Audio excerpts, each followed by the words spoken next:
about how your teaching has changed over the years. But you've been teaching this class for so long. Are there any reflections that you have on like the final days of the semesters? What do you mean? I guess from a student perspective, even though I've been going to school for such a long time, the last day of a semester always like feels extra special or like has another meaning to it. So I'm just wondering if there's a feeling like that for you.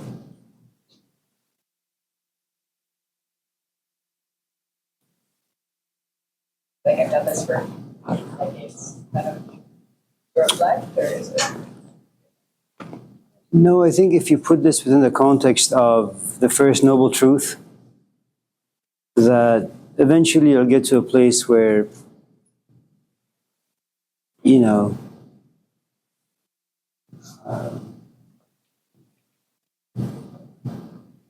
once in a while when there is no class, I do miss talking about these ideas, but for the most part, I don't need to.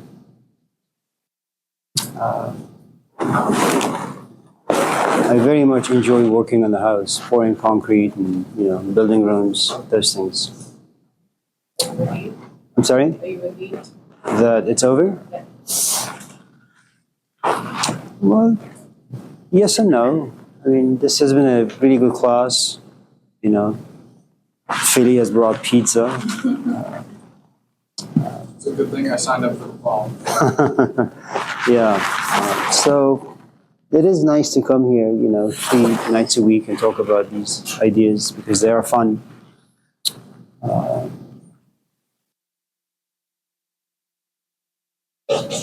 I was talking about retirement with my mom last night as I was driving home. And she says, "Oh no, you don't want to do that." My father, who's almost 90, still goes to the car wash. And every time we talk about selling the car wash, my mom says, "No, your dad needs to work. He's going to stay home and do what exactly?" So stay in the classroom, she tells me, until you drop dead. I said, okay. So, yeah. But it's good. It's good not to need to be in the classroom. And it happens gradually, and these are just stages that people go through. It's exciting. Getting a job is exciting. Being in a classroom is exciting. Being excited about the ideas. And then slowly as the years pass, we kind of calm down a little. And then you say, well, I don't want to talk about Buddhism tonight. Let's just wing it and see where it goes. But, the nice thing about, I suppose, Laney, or maybe Oakland, because it's always in the state of chaos, and because people come, I think psychologically, with a bit of a chaos, so I can actually come to class and say, I don't want to follow the curriculum. I just want to wing it and see where it goes. And people enjoy it to some extent. Not everyone, but most. Other schools, which come from a relatively privileged background, Folsom, Sierra, you really need to go by the curriculum. Otherwise, you'll have a lot of students complaining, and then you'll talk to the chair or the dean. And if you're not yet tenured, there's a good chance that your job may be at risk. So there are pros and cons.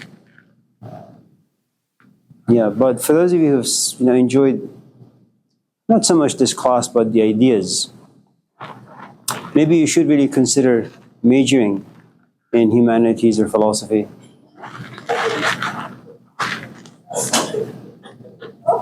Oh my God! You brought more? Oh, Wolf.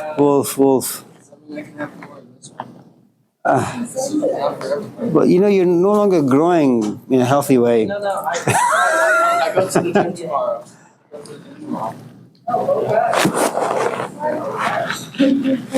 Thank you. USB-C?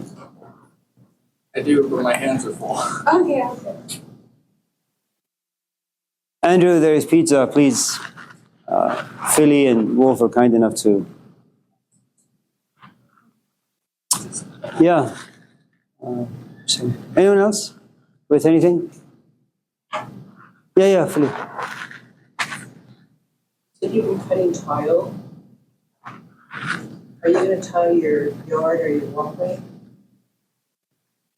No, I got a structure. It's kind of like a 10 by 12 from Costco. It's all glass. So I poured some concrete, then I'll tile, and then I'll put the structure. And then it'll be, no, more like a gym for me, because I need to start taking care of my body a little. And pouring concrete is not helping. Yeah. You got a gym. Well, it's okay. Here. Yeah, Laney is not the. It's like having a personal trainer. But why also has to be a personal trainer? Why is it? If you're sorry. No. It's just, I don't like to go anywhere.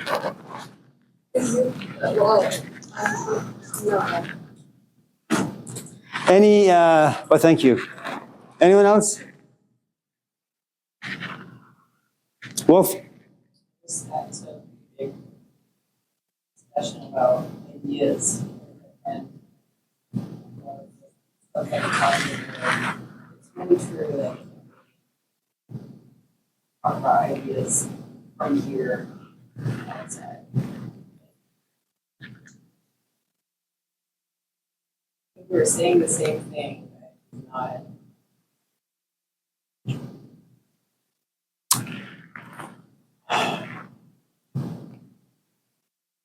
You know what made it, I think now, when I reflect back, what made it difficult for my own teacher was the point where the three of us would go to his house, but none of us had any questions.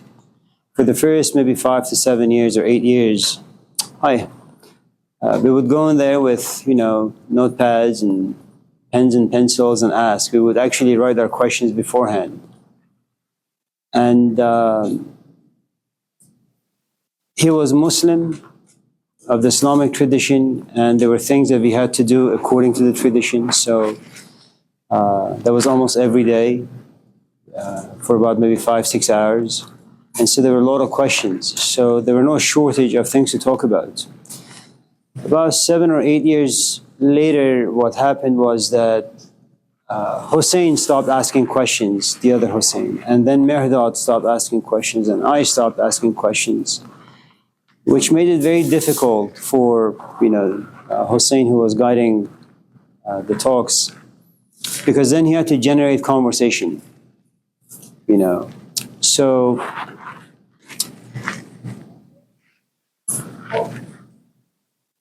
yeah, it wasn't like he was prepping to give a talk on a Saturday or a Sunday, but we just go in there and just wing it.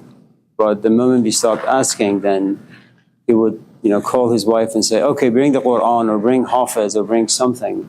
And then he would read a poem and then spend the next 7 hours, giving commentary, which was fascinating. Yeah. Remember any of the questions that you would ask him? No. It was 40 years ago. I don't remember.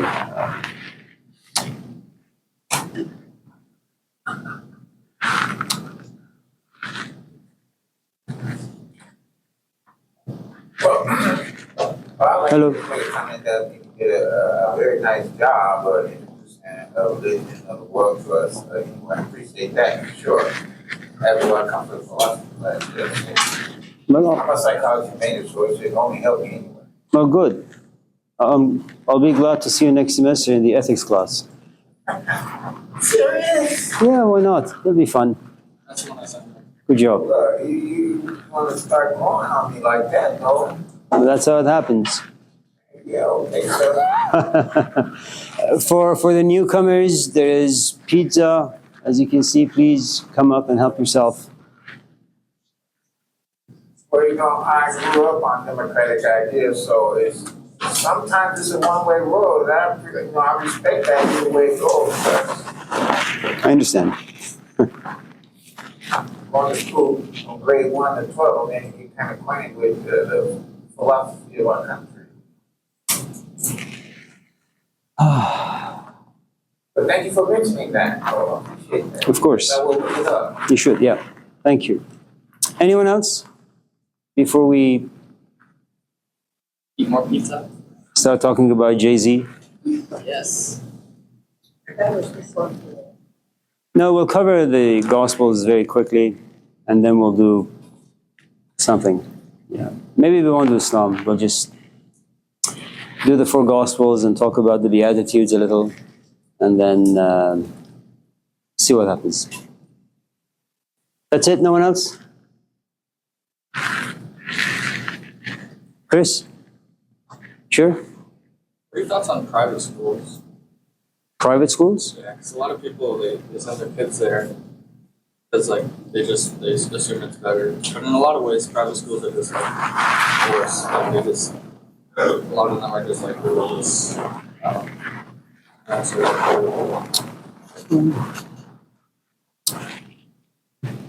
they make everyone the same.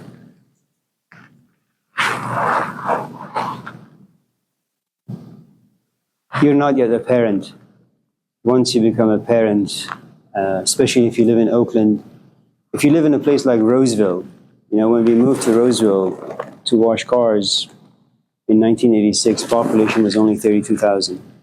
Not very diverse. All the schools were really good. Now it's over 250,000.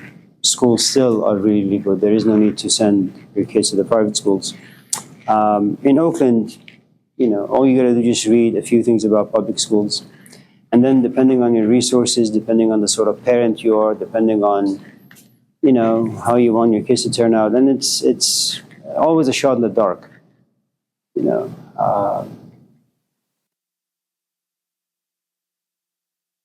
So yeah, private school is good if you can do it.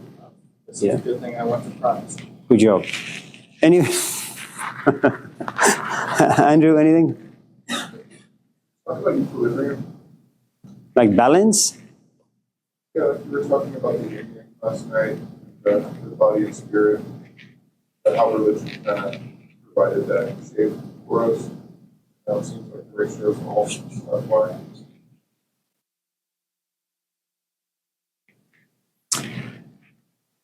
I think we're talking about many thousands of years where religion was the only tool of survival for many of us, psychologically speaking. And of course, it also protected society in many ways, you know. If you're talking about the sort of religion that someone like Jesus preached, or someone like Moses preached, not so much Moses, but Jesus, he was all about just destroying the old tradition and coming up with something new, even though perhaps that's not what he wanted to do. But that's usually how things turn out. You don't find equilibrium after many, I mean, it's like, you know, it's like what Aristophanes had talked about relationships or love. That you and I come from different backgrounds. I find you attractive, you find me attractive, we start hanging out, but you have a history that's very unique to you and your culture and your time, and the same is true for me. And the first 2 weeks, we're going to be casual. I'm going to say nice things about you. You're going to say nice things about me. Then our true colors are slowly going to come out, you know, when you become roommates and all. And then you realize that there is a world of difference between you and I. But we're now in love, you know, the thing that people do. And then, depending on the sort of culture that you and I come from, that once you become roommates or once you get married, there is no way out. Divorce is a big no. Then the grinding period begins. You know, you and I will wrestle. I will tell you what parts of your history, what parts of your personality I don't like. You will do the same with me. There'll be a lot of anger, frustration, irritation, because now you have to make some changes, drastic changes, depending on, you know, the things I don't like about you or the things you don't like about me. And after many, perhaps, years of grinding, now you have two very, very smooth parts. Then we can kind of live our lives under the same roof without too much friction. But you have to, if you want to be good at anything, you have to be extremist. You really do. I mean, you have to just be a bit crazy for the first like 10 years or 20 years. And then you just mellow out.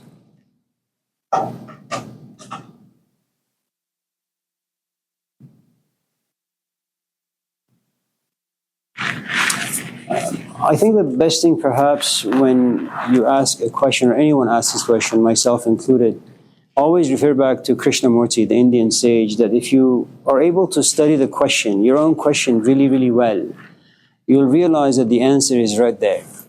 You just have to look at the question well, how it came, where it came from, what sort of components lives in it. And then once you're able to kind of do that particular task, then the answer will jump out. And probably by then you don't even need the answer.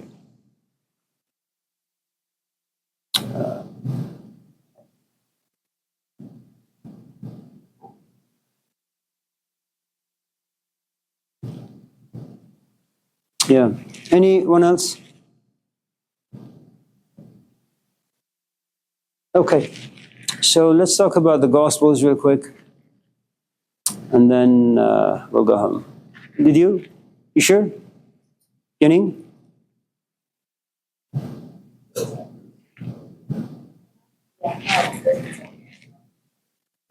It's not for you though. Yeah, come, help yourself. It's just, yeah.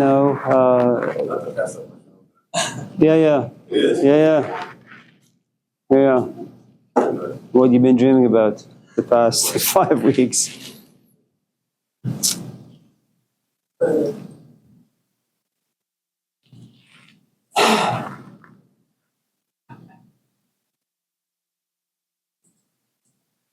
Just remember,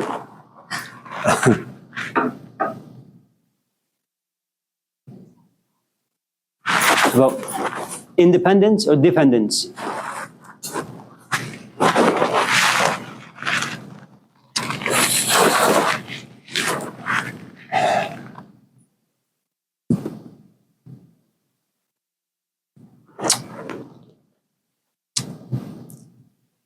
There is a Persian word. It's called qayyim. Qayyim means something you depend on. It's like a crutch. And the best example I can give you, which is the same example I've used for the past 30 years, is you go to Home Depot and you buy a redwood. And it's only a gallon redwood. And so if the wind is relatively strong, it's probably going to be uprooted. Okay. And so you put a stake on this side, another stake on this side, and then you take a rope of sorts and you tie the tree to both ends of the stakes. And so if the wind is going this way, this rope will protect it. If the wind is going this way, this rope will protect it. And then about 5 or 6 or 7 years later, what you'll do is you will remove the stakes and use it for another 1 gallon redwood. But by this time, the trunk is pretty thick. The roots have gone in, they're deep rooted now.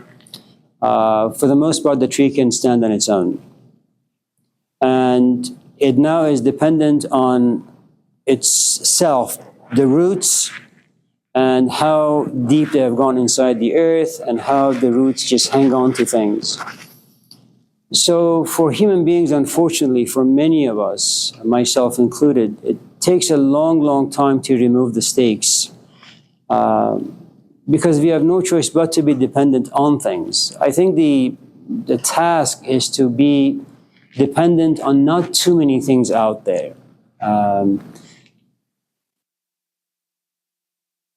Someone like me, I need my job, I need money, I need this, I need 1,001 things. Someone like Malcolm X, Mahatma Gandhi, they need food, shelter, maybe clothing. So their dependency on things are limited to maybe 5 or 6 things.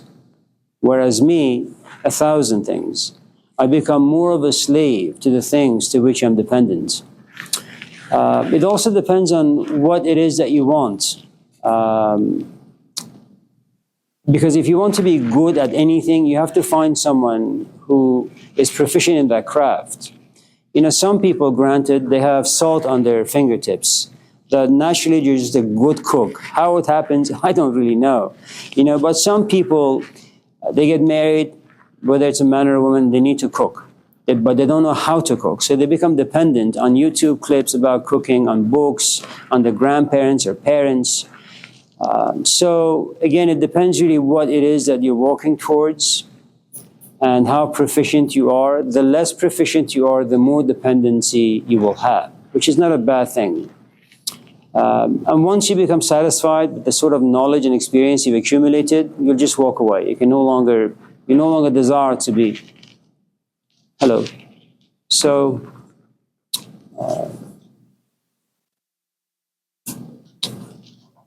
it's not a weakness. I don't think it's a weakness. I think the moment you know what you want to do and you're looking for a GPS of sorts, and then you want to be dependent on the GPS, it actually shows.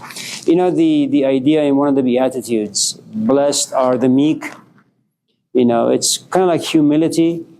The idea that you know that you don't know, you know, and should someone ask you, can you teach me this craft? You say, I really don't know. That's the best sort of humility you could ever have. And once you realize that you have some poverty, but you want to remove the poverty and replace it with richness of sorts, then you will find someone who is proficient in that particular area. And then you will depend on that person, and you will mimic, and you will plagiarize, and you will copy and paste and copy and paste until at a certain point you say, okay, I think I'm good now.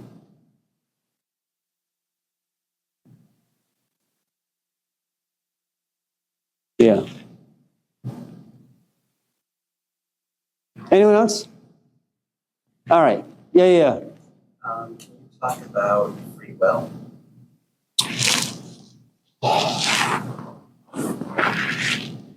I really can't. I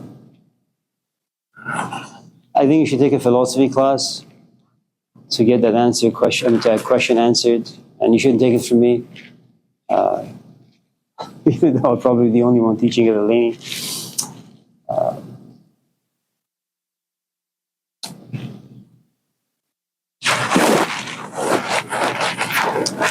So I'll give you this example, and then we'll move on.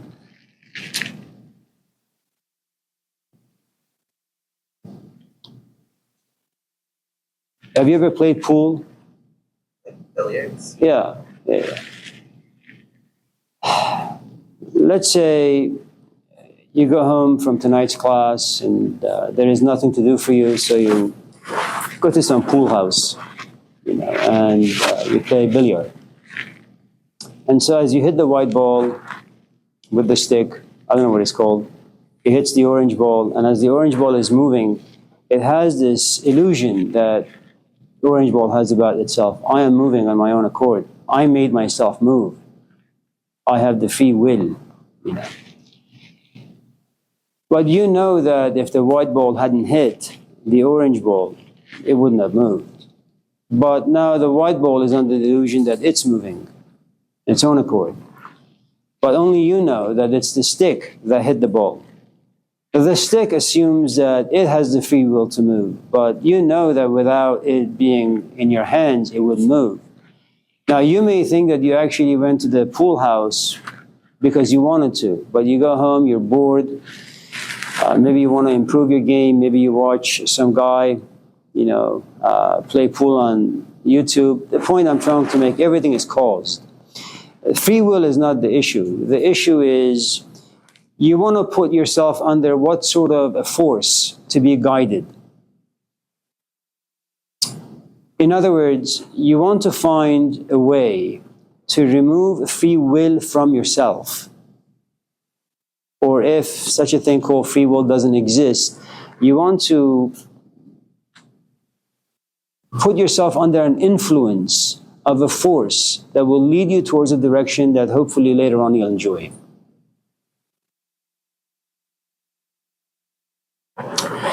If that's a little confusing, I'll give it to you this way. Hello.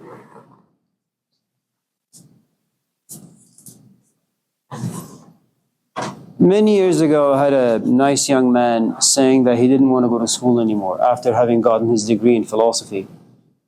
Where that idea came to him, I don't really know. Why he wanted to walk away from education or academia, I don't really know. I'm sure it has its own causes. But having sat in my class for a few hours and to some extent enjoying my class, I realized that, well, there is this attraction between me and this student. And that attraction is more from him towards me than me towards him. So I had a bit of power. And then the question that came for me was, how do I want to manipulate the power I have over this person? Okay. Now, in this power, there was some passion we call like or love. There is also a good amount of fear. There is also a good amount of respect. And whenever you have those three components, you really don't want to disappoint the person with whom you're in love. So I grabbed him by the throat. I said, you got to go to school. Okay. And that influenced him to go to school. Now, he may walk away one day saying it was my own free will. I decided. The truth is, no one decides anything in life. The only thing you can do is, I think, refine your powers of observation, see what's good for you, what's bad for you, and then put yourself under the proper influence and allow it to guide you. You can hang out with an 18-year-old, or you can hang out with a 50-year-old. A 50-year-old, if you hang out with Philly, she'll probably laugh at your jokes once in a while, but eventually she wants to share with you 50, 60 years of experience. She's not going to drink with you, she's not going to smoke with you, not that you do those things, but she wants to give you some very, very refined nuggets of wisdom. If you hang out with an 18-year-old, yeah, you'll have fun, you won't reflect, you won't be in as much pain, but hanging out with her will be much more valuable for you, I think. You're only free as far as you can tell what is healthy, what is unhealthy, and then go for it.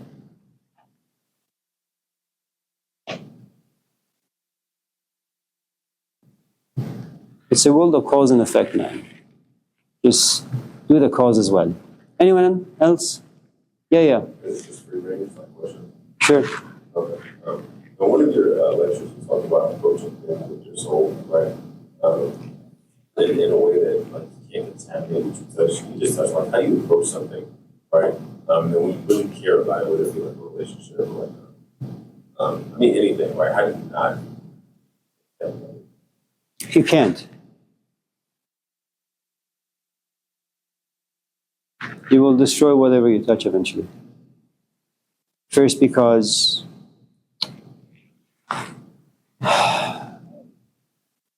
intimacy, when you're around something for too long, eventually you become casual towards it. That's the way it is.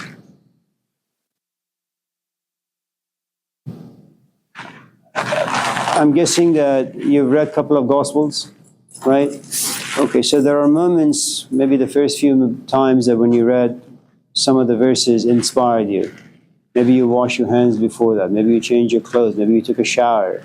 Maybe you approached the book very respectfully. As time passed, as your life became more busy, as perhaps certain parts of you became broken and you approached the book with a different kind of intention, little by little you realize that you're approaching this book very, very differently than you did like 20 years ago. And that's how things are. It's, hello Kendra. The only way that you can keep something from being contaminated is when you can't reach it. As long as you can reach something, the mystery will remain. Let me give it to you this way. There was a poet, his name is Dante. Dante had fallen in love with this, and I'm making this up. Dante had fallen in love with this young woman named Beatrice. And so the way usually things work, and we've put this on the board a few times, is that you see something, you find yourself attracted to it, then little by little, this attraction, just looking at something is not enough. You begin to fantasize. What happens if I was to step a bit closer? How is she going to smell? How does her hair feel? How does her skin feel? How does it feel to kiss her? How does it feel to be intimate with her? So these are the fantasies and imaginations that come into play. And so he's looking at Beatrice from very, very far away, but attraction and desire are the beasts that tell you go forward, touch, taste, all that. And as he's about to approach Beatrice, all of a sudden, he has this insight. What if I go to Beatrice and her voice is really squeaky? That her voice is just bad, the tone of it. What if I go and see her up close and personal and realize she has all these pimples on her skin? What if her breath smells? As long as I am far away looking at Beatrice, my imaginations will continue to blossom. I can begin to fantasize. I will go home and daydream, maybe write in my journal that if I was to marry Beatrice, I would take the garbage out every day, wash the dishes, do this and do that. And so that's one of the lessons that at least I have received from Dante, which is, it doesn't matter who you are, it doesn't matter what you are. If there is something out there that you can reach and have intimacy in it, remember, you journey towards an object of desire. Once you have it, you journey inside the object. It's like you like a woman or you like a man, you make all these plans, eventually she says yes to a date, and you guys talk, you guys spend a good amount of time together, and then comes the intimacy part. And you'll have that for about 2-3 weeks, and then things will slow down a little bit, and after a while you realize maybe you don't want to hang out with her anymore. What if you never made love with her? She would still be something you would fantasize about. It's if you go to the Gospel of Matthew, I think that's where the Beatitudes are. One of the messages in that Gospel is, blessed are those who are poor in spirit. Now, I don't know if you've ever been poor, or blessed are those who hunger and thirst for righteousness and truth and those things. The thing about hunger is that it keeps you awake. Your stomach keeps reminding you that you need food, that you are poor, that no one's paying attention to you. People are unkind. You have all sorts of things that are happening in your imagination, So you need to have a good poverty. And one of the ways that you will attain poverty is by making sure you will always eat maybe a bite or two, but you will allow the rest of you to remain hungry. You'll just have a taste. There's a story about Hassan al-Basri. It's a guy from Iraq around the 7th or 8th century in the Middle East. And so he was fasting. One day he goes to the butcher shop and he looks at this piece of steak. And the butcher looks at him and says, how many pounds of it do you want? So I'm just looking at it. It's enough for my body to look at the steak without eating it. I'm going to allow my body to starve.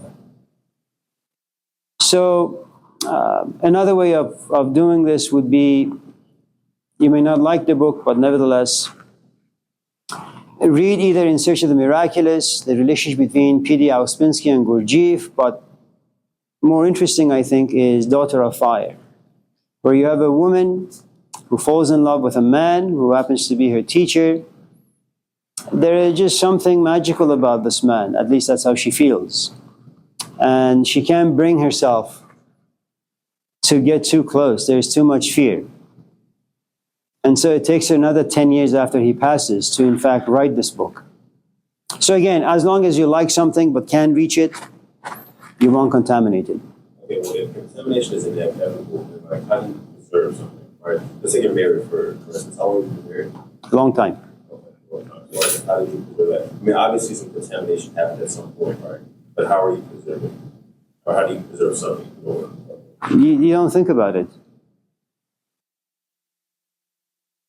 You only think about preserving a marriage when things are going really bad. Any relationship. I'm not going to think about whether or not coffee is going to be good for me or bad for me because I drink it and there is no negative impact. The only reason why I'm not having pizza is because it has too much cheese. Forgive me. And I know what cheese will do to my arteries, and I don't want to have my chest open again. So I'm a bit more cautious. I don't want to contaminate my body simply because I desire to have Zachary's pizza. So when I go to Zachary's, I get no cheese. Just a lot of sauce that's very salty, which is also bad for me. Preservation is based on prevention. Well, you preserve something first because you have come to realize its value. But then you have lost parts of it, and you want to bring it back because you miss it, whatever it may be. And then you have to figure out the steps or the tools you need to acquire to take care of it.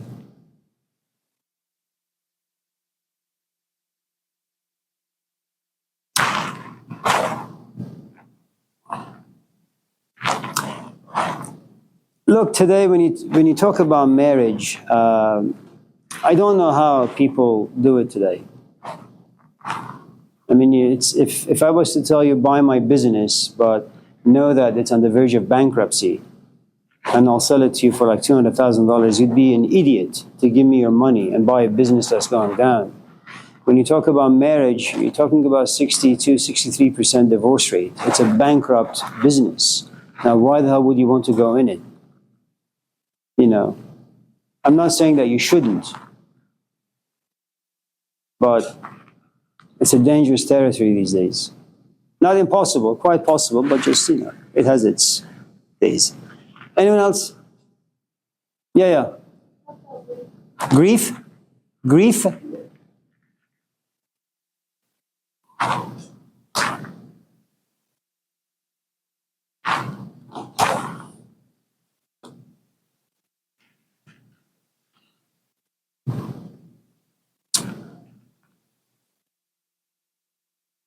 Well, since we're doing the New Testament, let me just put it in this context, and then we'll kind of unpack it a little.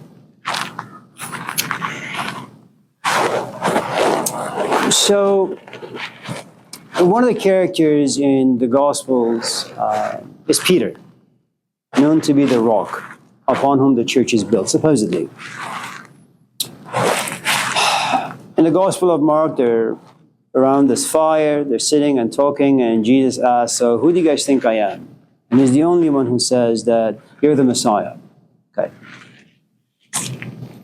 And he feels himself to be very close, that he in fact understands who Jesus is. And one day Jesus looks at him and says, you're no different than Satan. Just get away from me. And he goes away. He repents, of course, and comes back.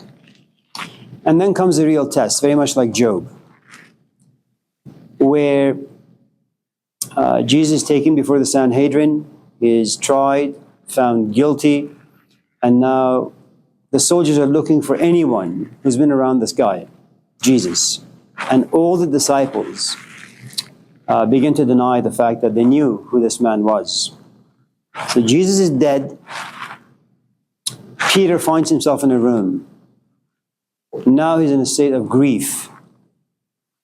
Grief because first he comes to realize that he thought he understood who this man was, but he didn't. He understood what the teachings were, but he didn't. He also knows that he betrayed him. Now, and then he bangs his head against the wall and screams, my God, help me. Not my God, why have thou forsaken me, but help me. Well, why would anyone need help? Because they're in pain, they're grieving. Now, you're not going to grieve or be sad about anything for which you don't care. Tonight's the last night of this class. You will have your entire weeknights to yourself now. You're not going to be sad about not being in this class. You and I don't have really much of a relationship. You sit back, you ask some questions. Sure, you may like me, I may like you, but that's where it ends. You're just a young woman and you have an entire life ahead of you. Okay? And once in a while, the classroom will come up, but only as a form of gossip. And once you go back to your own school, you perhaps once in a while you'll compare and contrast instructors. Well, I had an instructor at Laney who was a little nuts. I like my instructors here. It's just gossip. You're not going to grieve over, having this class ending. But imagine for a moment that you actually really, really enjoyed this class, that you would go home and you would think about the ideas we talked about. And you don't think about just the ideas. You would also think and feel about the person who was expressing these ideas, i.e. me. Now, you and I you have an emotional relationship. You think about this stuff all the time, and you think about me all the time. Now the class ends. Now imagine you signed up for this class for 3 units to get an A and go your way. That's all you wanted. But now you realize you're emotionally entangled, intellectually entangled, and it's something that your sister kind of just complains. What happened to you? Why do you talk about this stuff all the time? I don't care. Leave me alone. Okay? But that's all you do. That's all you do, and that's all you think about.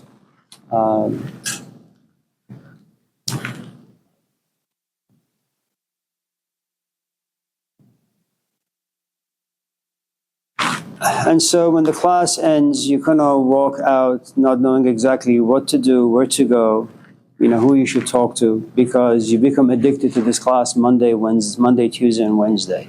Without the addiction, and it doesn't need to be negative, because addiction does create pleasure, it does create care, attachment. And you're not just having attachment to something imaginary. It's right there in this class in front of you. And once you lose it, well, you're going to grieve. The point I'm trying to make is this. If you don't care about something, you're not going to be sad if it's not there. All these people, when they go home, they could just drop dead. You're going to say, oh, that was too bad. Philly bought pizza and Wolf bought pizza and this guy talked. But if your sister, something happened to her, then you'd be really, really sad. Why? Well, you've spent 16 years with her. She's grown on you. You love her. You see how your parents look at her. Now, if there are parts of you that are broken, you're going to find yourself very, very, very difficult, resistant to attachment, to anything, especially human beings. If you have been hurt by a human being, you won't be attached to another human being for the rest of your life, depending how traumatic that relationship was. Because you don't want to be hurt again. You don't want to go into the grieving mode, suffer loss, be lonely, be depressed, be sad. It's not healthy. So, does that? Elizabeth Kubler-Ross.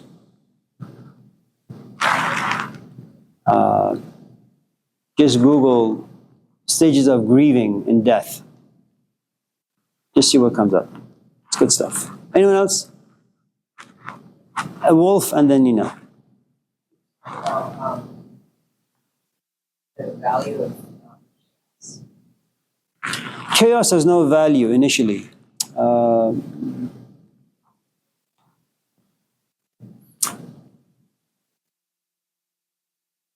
First, because, look, I've tried the best I can for the past many, many years to create a relatively stable life for myself. Physically, emotionally, intellectually, okay?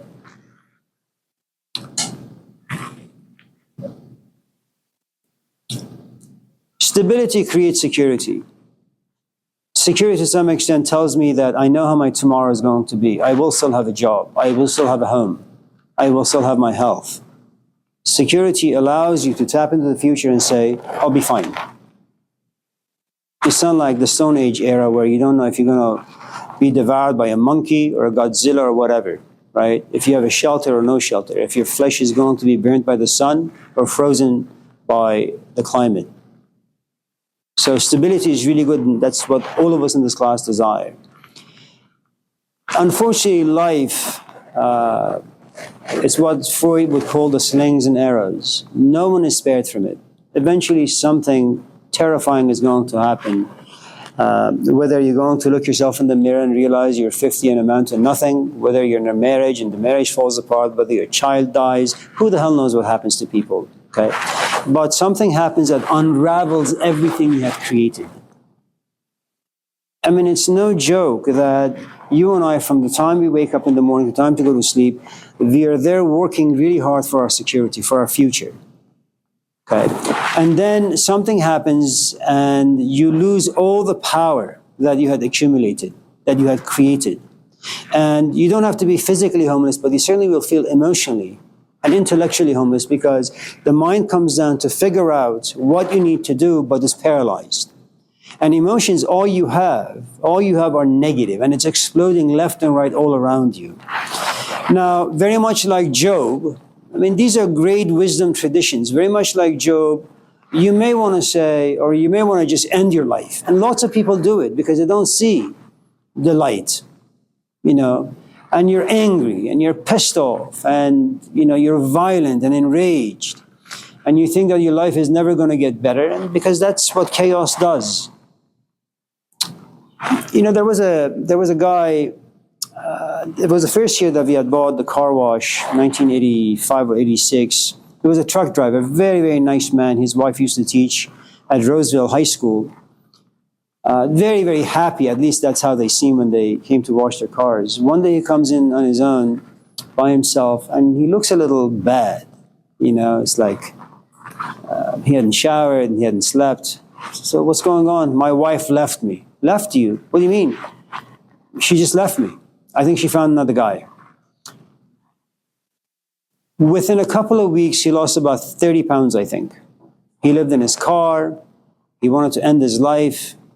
And that's what chaos does. You don't see any future. There is nothing bright that's happening to you. About 7 months pass by, and he comes in to wash his car with a companion.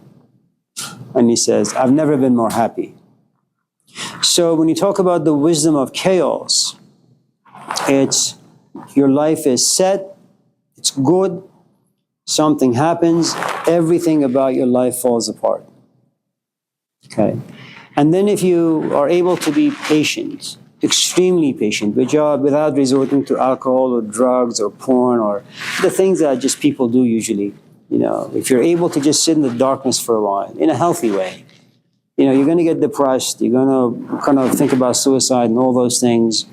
But eventually, if you're able to sit in the darkness for a while and be patient, something will click. That's where the wisdom lies. But you won't be able to see it until the storm passes. No one is able to. You know, there is the story that again comes from Fariduddin Attar.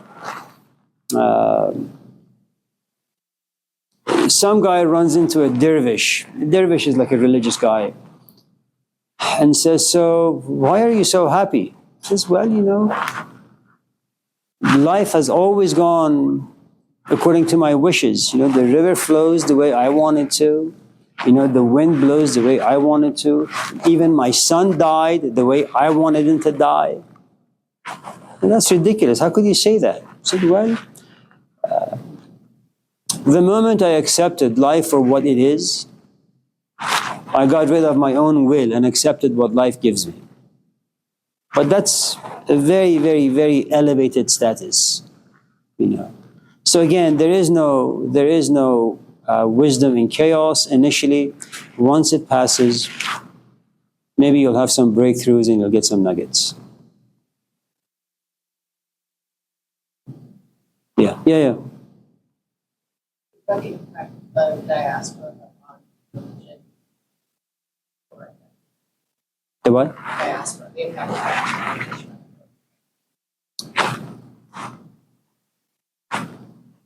No, I don't think so.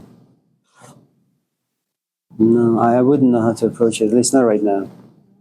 It doesn't click for me. Sorry. Anyone else? Yeah.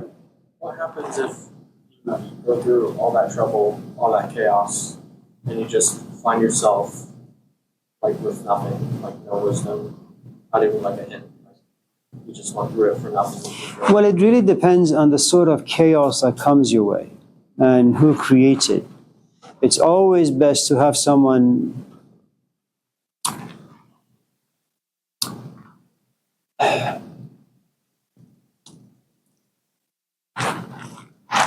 I used to play santur. It's a traditional Persian instrument. And so I realized at a certain point I need a teacher.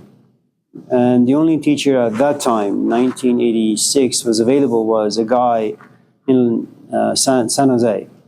So I drove 3 hours to San Jose, 3 hours back for about 45 minutes of a lesson. Okay. The first night that I went to him, he said, okay, once you play for 10 minutes, let me look at the way you hold a mezrab or these hammers. And so I did.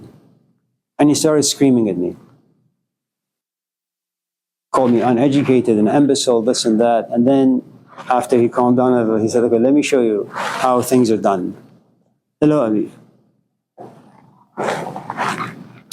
And so for the next, 40 minutes or so, that's what he did. He showed me how to hold this instrument, how to do my shoulders, my back, how to hit the strings.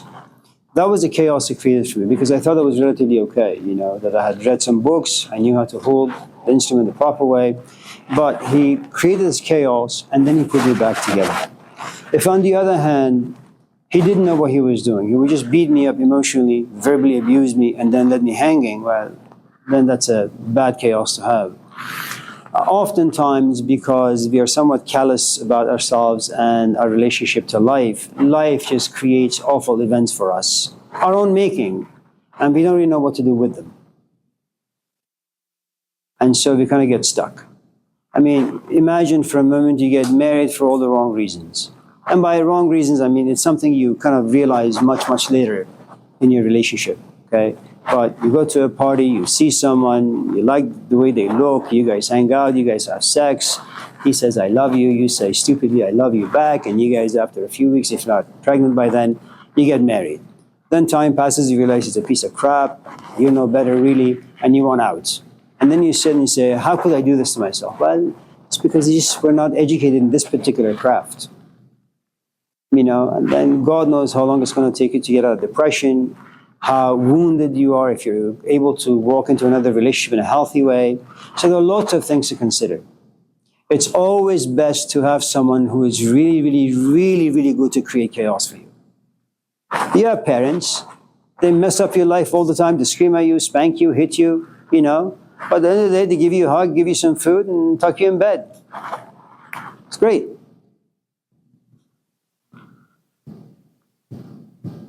Find a good person to mess you up. Anyone else? Can you talk about, ego death? The what? Ego death? Ego, death? Or just the ego in general?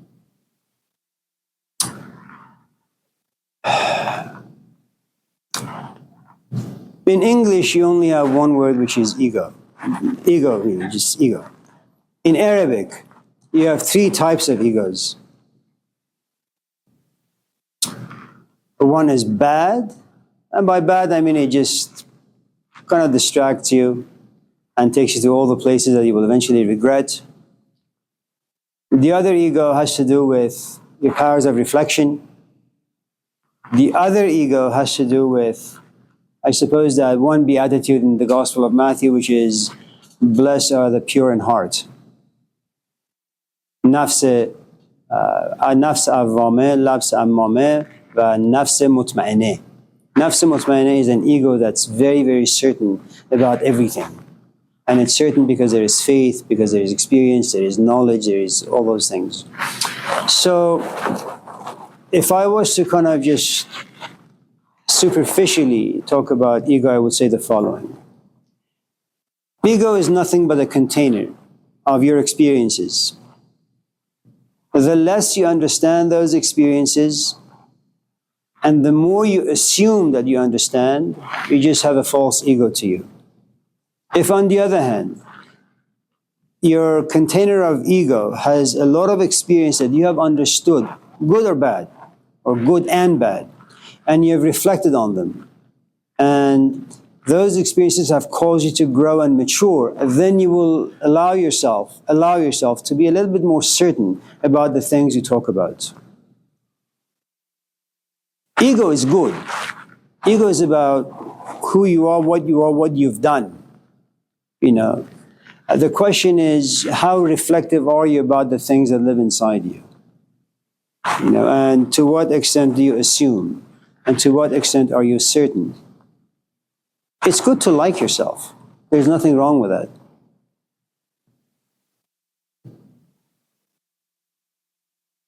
Just like yourself for the right reasons. And that, again, takes a long time. You should be an egomaniac. It's good. You know. I mean, if you've spent 8 hours, 10 hours a day playing the piano for about 10, 15, 20 years and you're really, really good, you should be very proud. This idea that pride is a sin. Yeah, it's a sin if it's your pride. It's just, a false one. That you're not good at anything, but you keep going around saying how good you are at things when in fact you suck. If on the other hand you focus on something, sacrifice your entire life to become really good at something, you should be very proud. And you don't need Jesus Christ to come down and say you're good. You just know you're good. And even if he was to come down and condemn you, you wouldn't care.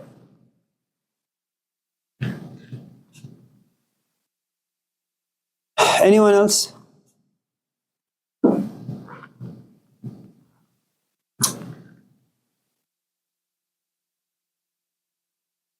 Okay. Well, we've talked about the Gospels. Let's move on then.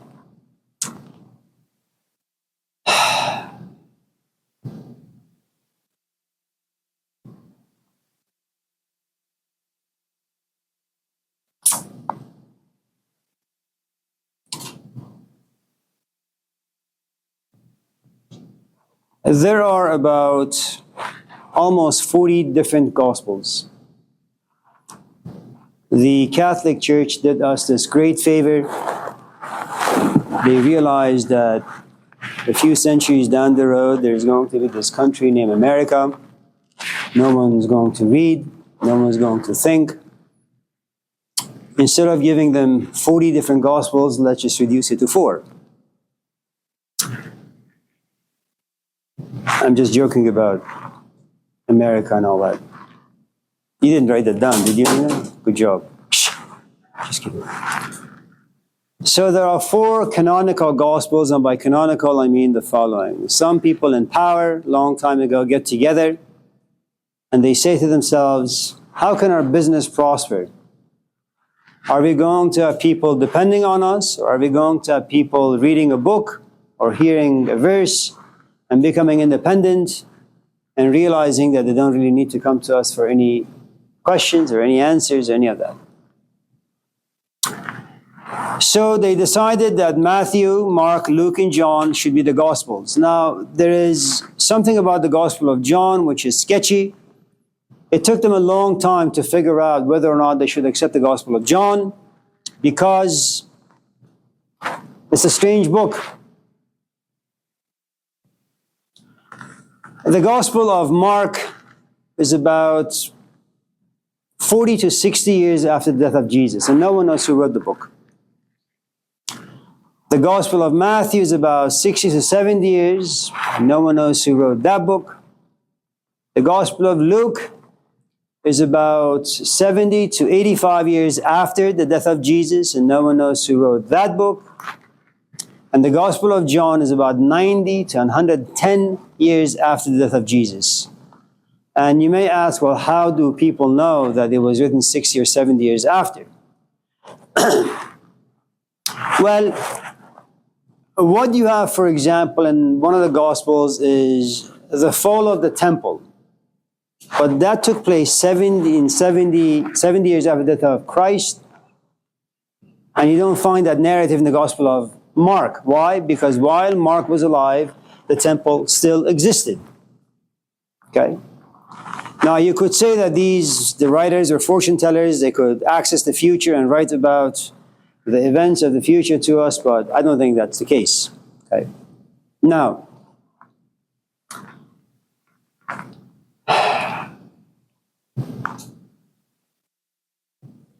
for those of you who are interested, you should look into the Gospel of Mary, Gospel of Nicodemus, Gospel of Philip, Gospel of Truth, and the more recent one that was discovered, the Gospel of Judas, which is really, really interesting, the Gospel of Thomas, even more interesting. Again, for those of you who are interested.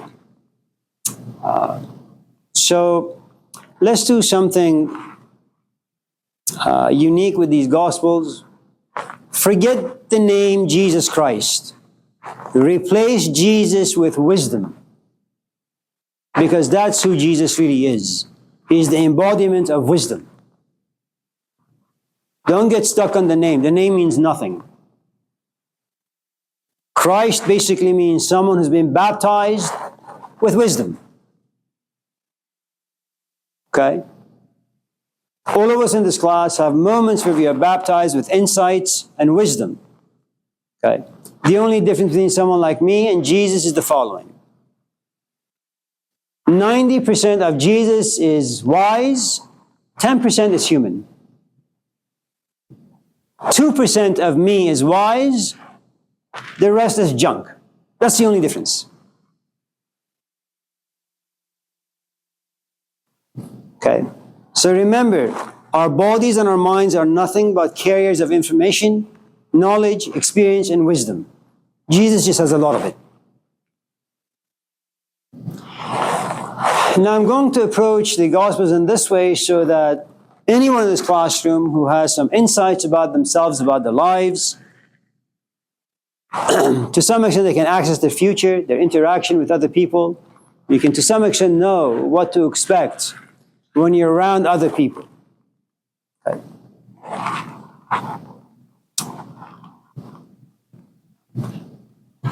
In the Gospel of Mark, we don't know where Jesus comes from. There is no story about the virgin birth. You see him at the age of 30. That's it. If we only had the Gospel of Mark, none of you in this class would ever believe that his mother was a virgin, because that story wasn't there. In fact, the people who only had access to the Gospel of Mark had never heard of the sayings, I am the light, I am bread, before Abraham I was. Only through me. A few thousand years ago, a town would be lucky to have one gospel. A town would be lucky to have only one person who was able to read. It's not like today, where every one of you in this class have a gospel and you can read and interpret for yourself. That wasn't the case. Remember, the printing press was invented around the 15th century. Up to that time, you had scribes. People sit and copy. And if they don't like what they see, they change it. And they add things. They get rid of things. You know, it's kind of like some of you in this class who like to plagiarize once in a while. You know, you copy something, you paste it, you remove a few paragraphs, you add a few paragraphs. That's how things were done for thousands of years. Okay? Now,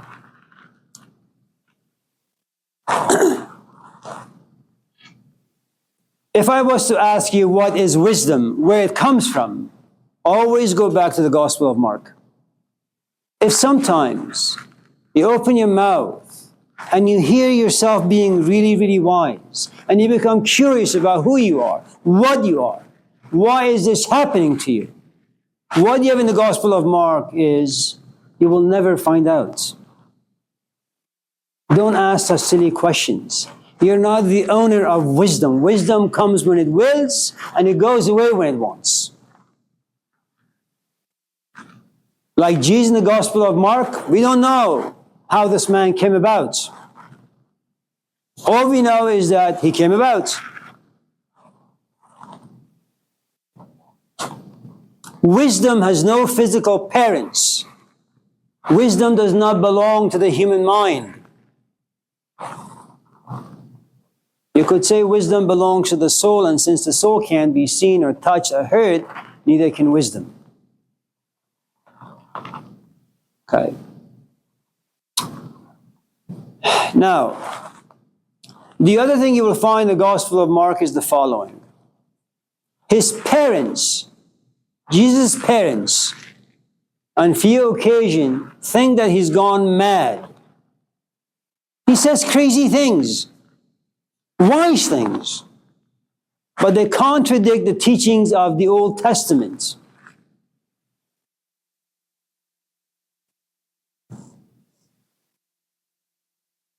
Should any time wisdom or insight be expressed through you, people will look at you funny. Your parents will tell you, why don't you be a bit more grounded?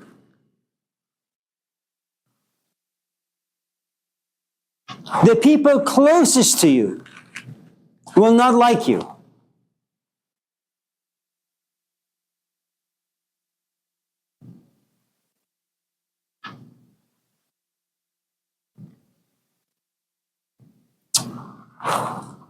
The other thing about the Gospel of Mark is the following. He's kind to his disciples. He calms the storms. He multiplies fish and bread. The disciples don't understand him. And he has to tell them repeatedly, I've done all the stuff. Don't you guys get it?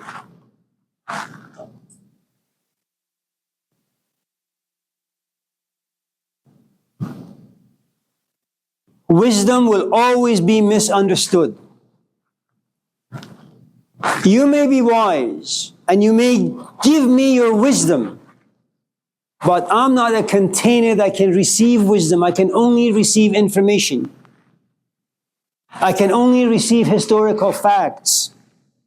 Wisdom doesn't make sense to me unless I take your wisdom, put it within the container of my own experiences filled with information, raw data, unreflectiveness. So if as a mother you want to shower your child with wisdom, he will never get it. If your mom calls you and tells you you're an idiot because of A, B, C, D, you will never understand why she's so worried. Because she has 30, 40, 50 years of experience ahead of you. She sees things. She knows things.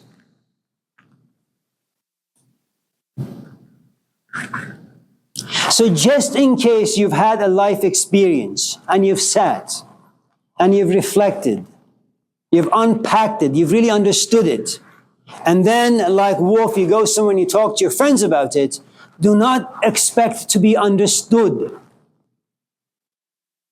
People will misunderstand you, misinterpret you. It'd be very mature of you to keep your wisdom to yourself. Unless you're okay with being misunderstood and being harassed and being bullied.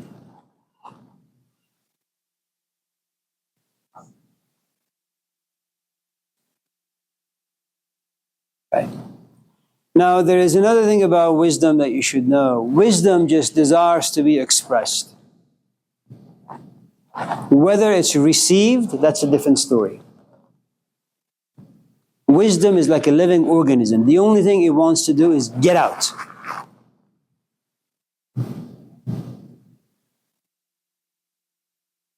Nobody understood Socrates. But Socrates was pregnant with wisdom. Every morning he had to go through this labor. And he walked home alone all the time.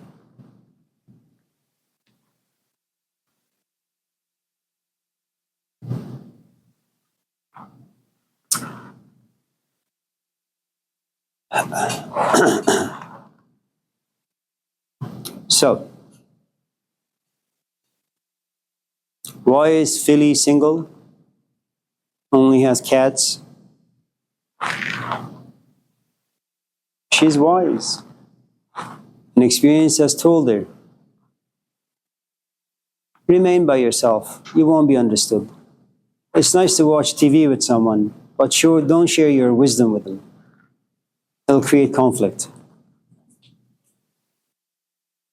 So for those of you in this class who enjoy philosophy, who enjoy thinking and reflecting, you didn't get married because you found wisdom in the other person. You got married because you want a family. You got married because you want to have food with someone. You got married because you want to watch movies with someone, go around the lake with someone, go hiking with someone, travel with someone. The moment you express any insight or wisdom, your relationship will suffer some conflict.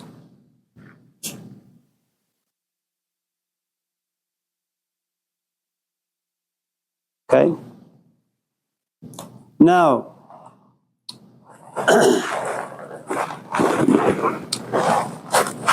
the other thing about the Gospel of Mark that you need to pay attention to, not so much Jesus, but the undercurrent is the following. Wisdom always desires students. You would want a Paul or a Mark or a Matthew or a John. But they will never become wise. And eventually they will betray you. Because the passion that lives inside Jesus, or the passion that lives inside any of in this class who have wisdom once in a while, that is non-transferable. But people are definitely attracted to it.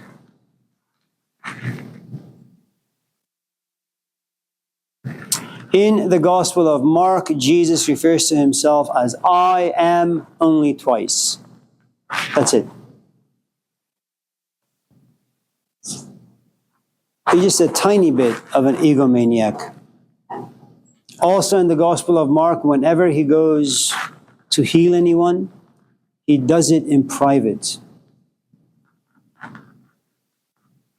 And that's another great lesson for all of us. Whatever powers you may have, whatever magnetism, charisma you may have, whatever wisdom you may have, don't be a prostitute.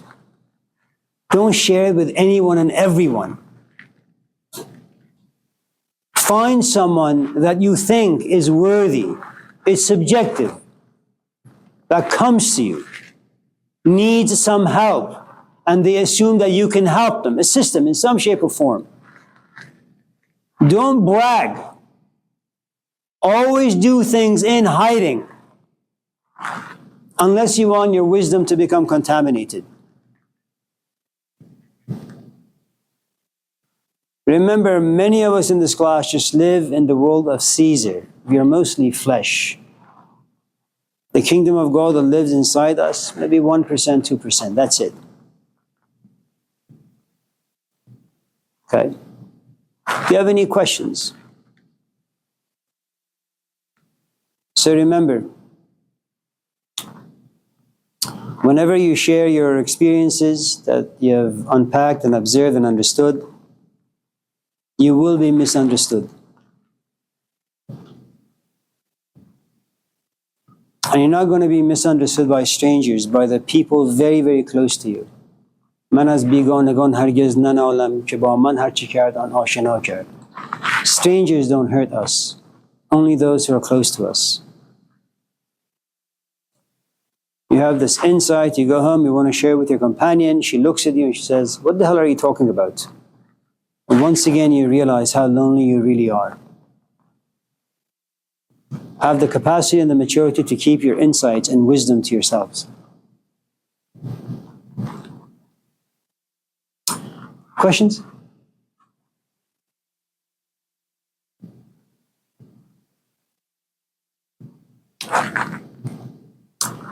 Gospel of Matthew.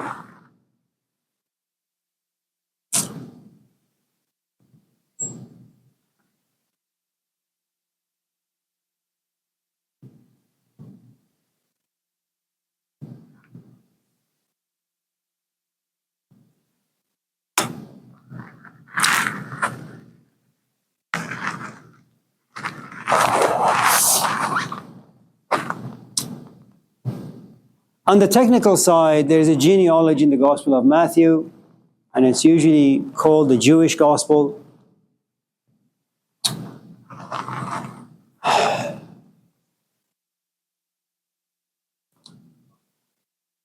You will find the 7 or 8 or 9 Beatitudes in the Gospel of Matthew.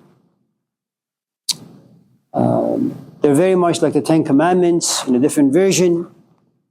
They are quite potent, pregnant, layered, complex.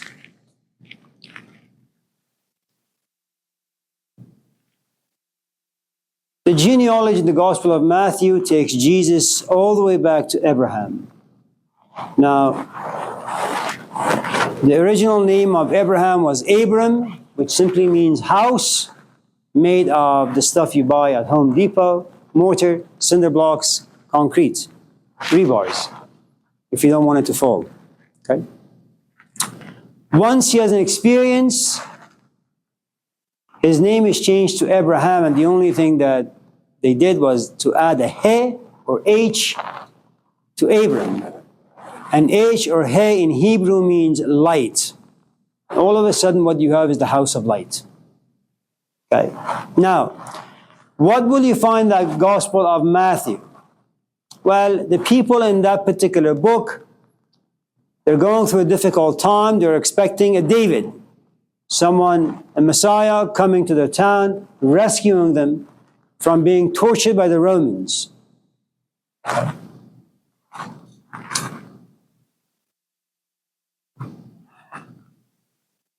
One of the things about wisdom and insight is the following.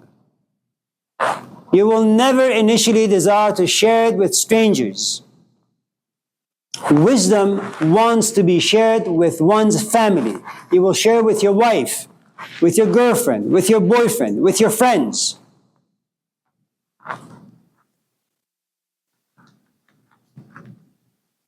And if you're a Jesus in the Gospel of Matthew, if you become an Abram, it means the following. You have a body, flesh. Inside that flesh lives wisdom. Metaphorically, you are a house of light. People live in darkness. You enlighten them.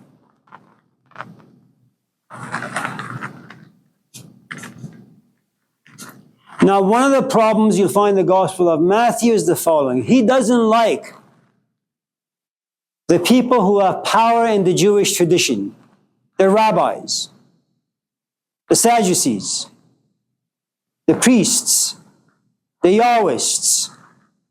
Why? Because Jesus finds them ignorant.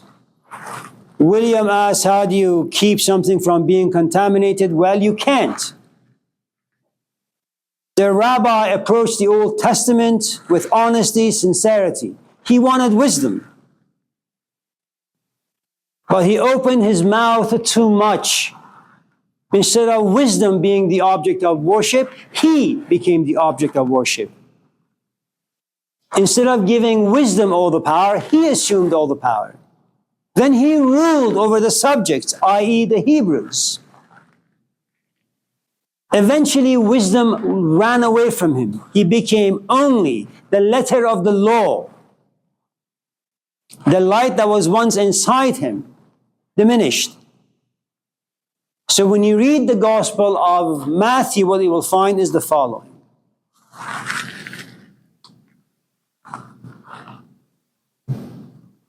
Educated people suck. I may have loved the philosophy and religious ideas at one point in my life, but writing essays, begging for grades, filling out applications to get to good schools, compromising, doing what my teacher asks, MLA, FMA, 12, font, red, all the hoops you got to jump through to get a bachelor's and a master's and a this and a that. Eventually you have nothing left. And I've shared this with you many times. I love the Krishnamurti. But once I did my dissertation on him, I began to have this enormous dislike of him. I see his book on the shelf, I want to puke. And whatever passion I had for Krishnamurti, that passion is gone. But if you ask me about his life, about his ideas, I can tell them to you without any passion.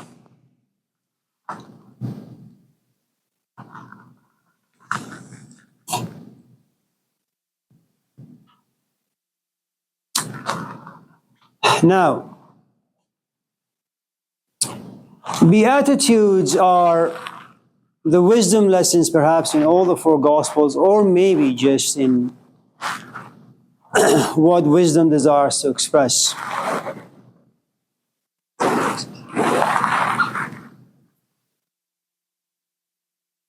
Beatitude number 1. What is it? Blessed are the poor in spirit.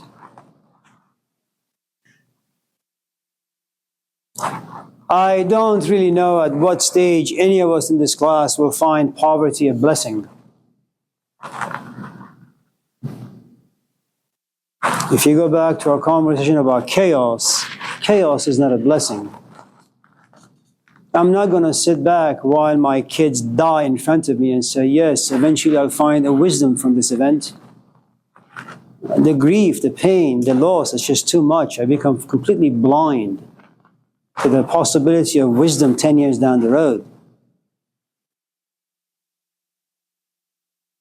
Okay?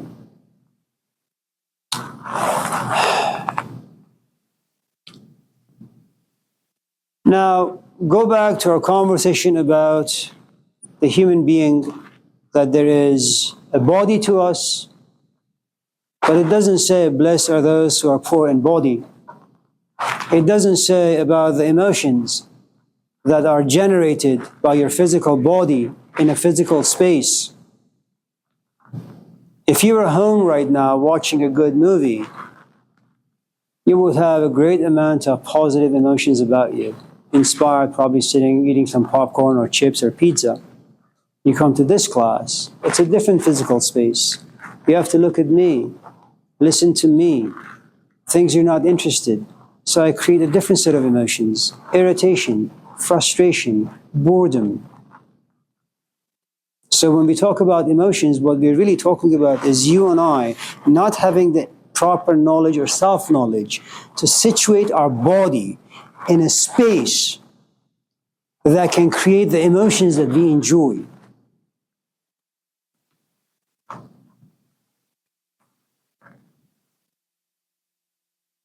I like going to my teacher's house.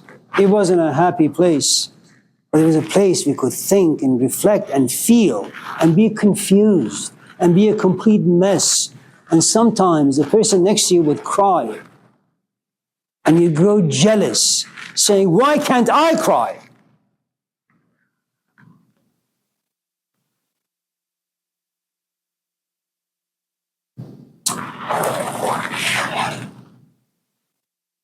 And it doesn't say, again, blessed are those who are poor in emotions, or blessed are those who are poor in intellect. No. Blessed are those who are poor in spirit.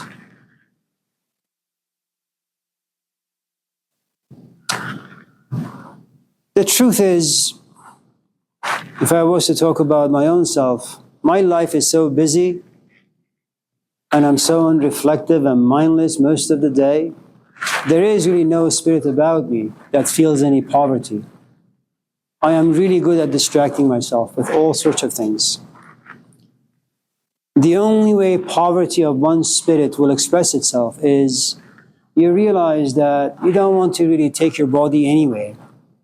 And you don't really want to create emotions, or you don't want the outside place, outside forces to create any emotions about you. You don't care for them anymore. You don't really care about thinking anymore. You've done all of that. It's taken you nowhere. You're hungry for something else. Now, if you happen to have the right poverty of spirit, which means you're like the Buddha, you're like Jesus. At the age of 12, you say, you know what? Nazareth is fine, but it's not really my home. Joseph and Mary, decent people, but I don't really much care for them. My belly is full, my life is good, but I want something else. It seems like I have a soul or I have wings, and I want to fly, I just don't know where. I want to go somewhere where my feet can't carry me. Consider the Buddha. He was rich in body, rich in emotions, rich in intellect. And then when he got really bored by his privilege, something from within roared, poor in spirit. And if you're truly poor in spirit, you tap in the second beatitude. Blessed are those who mourn, grief, are sad.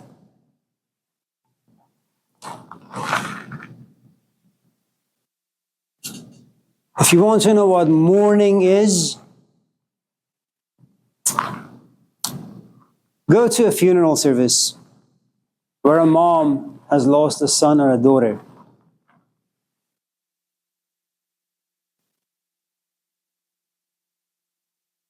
It's like her soul has been yanked out of her body and thrown into garbage.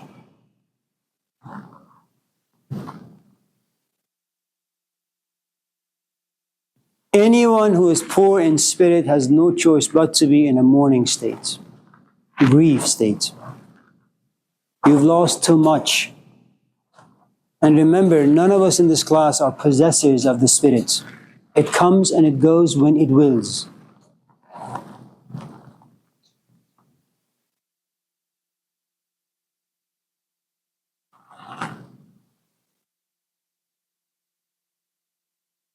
Do you have any questions about anything? For those of you who came in late, we have pizza. Come up and grab yourself pizza.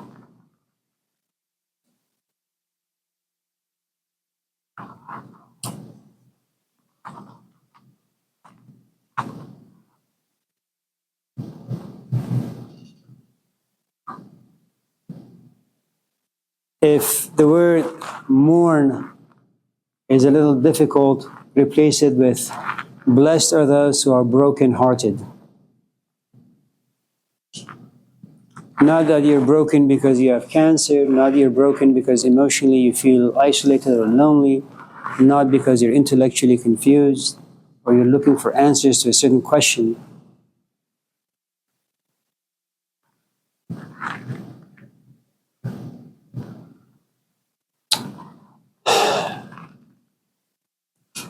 Blessed are those who thirst and hunger for righteousness. I'm not thirsty right now. I've been well liquidified. I'm not hungry. I've been well fed. I don't care for truth. And I don't care for righteousness. So, since I am nothing but an animal that desires things that bring me positive pleasures, the only way that thirst and hunger will be produced is by the following. I will keep you in this classroom until midnight with zero food. I will have power over your life, and should any of you walk away, I will fail you. And when in hunger, your intellect will be paralyzed. You won't have the energy to think. After a while, you won't even have the energy to have negative feelings. You'll just put your forehead on the desk and go to sleep. But you won't really be able to do that because your stomach will keep screaming at you, get some food.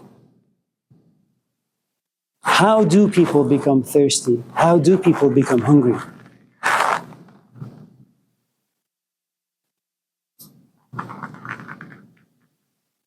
And this, we're not talking about hunger for food, hunger for a relationship, hunger for a grade. And you don't want righteousness from other people, you want righteousness within yourself first. Go back to what we talked about last night about one of the commandments, thou shalt not lie. You have to be in a great amount of doubt and skepticism to realize that yes, you are dishonest, you are insincere, but you really desire, thirst, hunger for righteousness, to be honest, to be decent, to be sincere. So for those of you who may be interested in these lessons, my recommendation once again would be read Daughter of Fire. A woman who has a good amount of assumptions about herself, her capabilities, her honesty, her decency, her readiness, finds herself in the presence of a man who keeps abusing her, day after day after day after day, until she has nothing left. She has no money, she has no feelings, she has nothing, she has no history. And all ultimately, she'll come to a place where she only wants truth, whatever that may mean for her.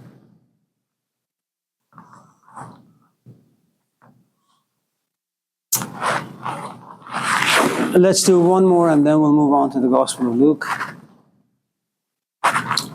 Blessed are the peacemakers.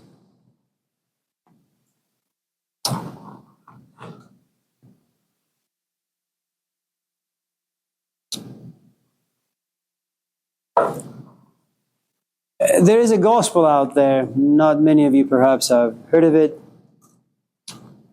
It's called the Gospel of Barnabas. In that book, one of the disciples goes to Jesus and asks, "What's the most difficult thing that one can do?" And he says, "To swallow one's anger, not to allow it to be expressed. Keep it to yourself."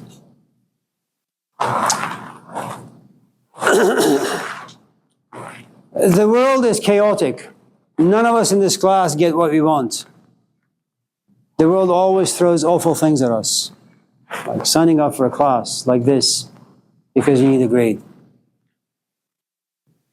Being in a bad relationship you want out, but now you care. But you always fight. Going out there seeing poverty, seeing homelessness, seeing injustice of sorts. Being confused about your own life, your own path. From the moment you wake up, if you have any awareness about you, you can't but be angry.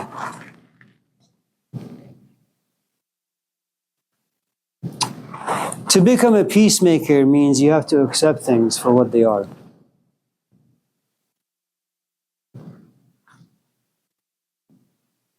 You have to be a stoic. You can't change life. You can't change other people. The only thing you can do is focus on your own emotions. Don't complain. Don't be a whiner.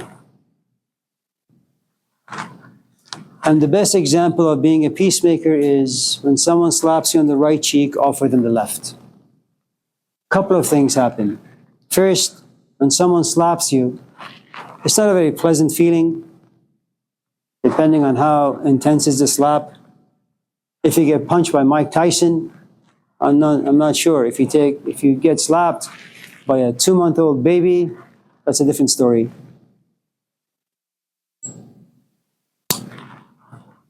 First, you have to be aware not to react. And your body is instinctual. You breathe. You don't have to think about it. Unless you join a cult where they slowly teach you how to breathe the proper way. Or if you become a really good Taoist. But our bodies are instinctual. In other words, if you get poked by a needle, your body will jerk.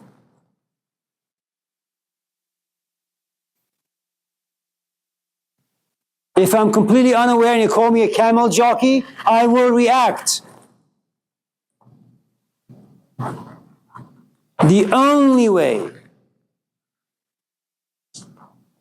to not react is to be completely aware and keep your body and your emotions and your intellect from expressing themselves. That takes too much awareness and mindfulness.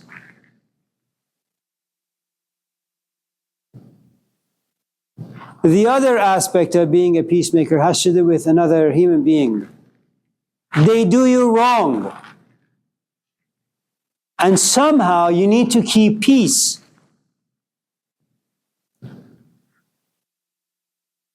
The only way you can do this by realizing the other person perhaps doesn't have proper information or knowledge or experience. That's why they do what they do.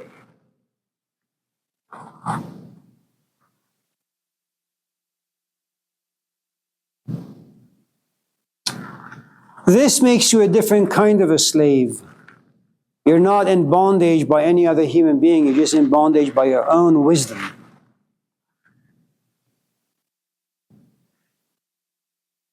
Now, let me also add, one of the ways that you can create peace is by going into war. And you have to be okay with that. There is a book, it's a trilogy, it's a great book. It was for me for many years. I haven't looked at it for a while now. It's called Conversations with God. It was written by a man named Neil Donald Walsh. He drank heavily, divorced. He had some health issues. He was lonely. He was pathetic. He was poor. And then he got really depressed. And oftentimes in depression and anger, he would write his emotions down and send it to a friend. This time, he said to himself, instead of sharing my discontent and misery with other people, I'm just going to send a letter to God. Just going to write it down like a prayer. Okay? And to his surprise, it's what they call automatic writing. You write, and your hand keeps writing, but something flows through you. And Conversation with God, 3 volumes. It's, I suppose, a set of wisdom just happened to this man. It's an incredible book. Okay. One of the nice things about book 1, chapter 8, which has to do with human relationships, there is a statement in it that do not abuse your abuser by allowing him to continue his abuse.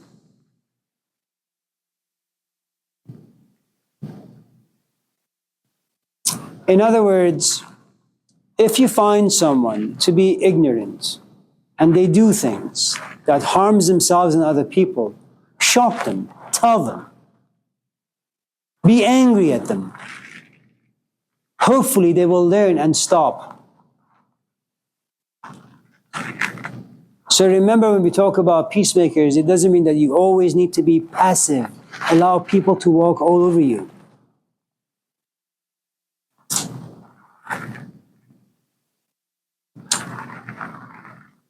Okay. Gospel of Luke. In the Gospel of Matthew, Jesus refers to himself 5 times.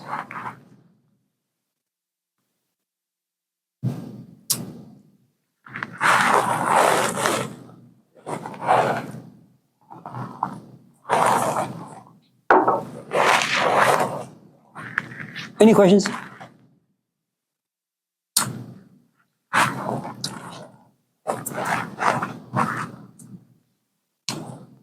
The genealogy in the Gospel of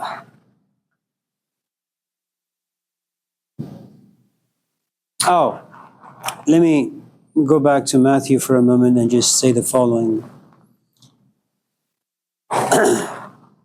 All of us in this class, again, we have expressed our own wisdom and insights. There are parts to all of us sitting in this classroom that once in a while wakes up and hungers for honesty and decency, hungers for wisdom, hungers for righteousness. And then there is this conflict. The point I'm trying to make is these Beatitudes sometimes consume us. We don't need to be Jesus Christ. They just don't last very long inside us. They come, they stay there for 5, 10 seconds or minutes as good guests, but because we're not very good hosts, they will depart. Okay? So remember, it's not even up to us. We are 2 natured animals. The moment the kingdom of God shows its face inside you, you will want the Beatitudes. You will fight for justice, even though you're not a political activist, but you will fight for about 10 minutes. And you will surprise yourself. The Gospel of Luke.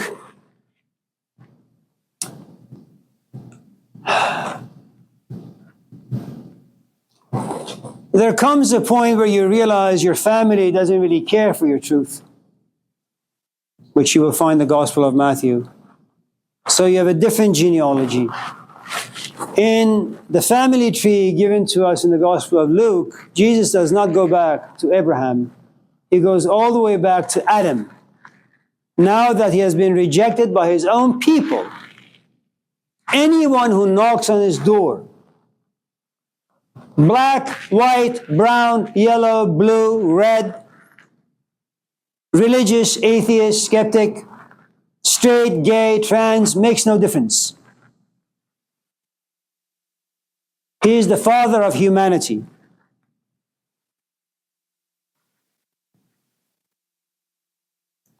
So just in case in the Gospel of Mark you were curious as to how or where wisdom comes from, it comes from Adam, the Garden of Eden.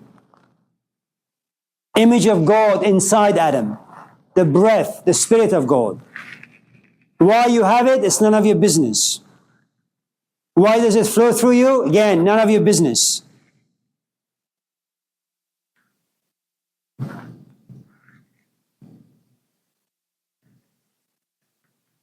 It is in the Gospel of Luke where Jesus looks at the disciples and says, listen, I have given you the stuff freely.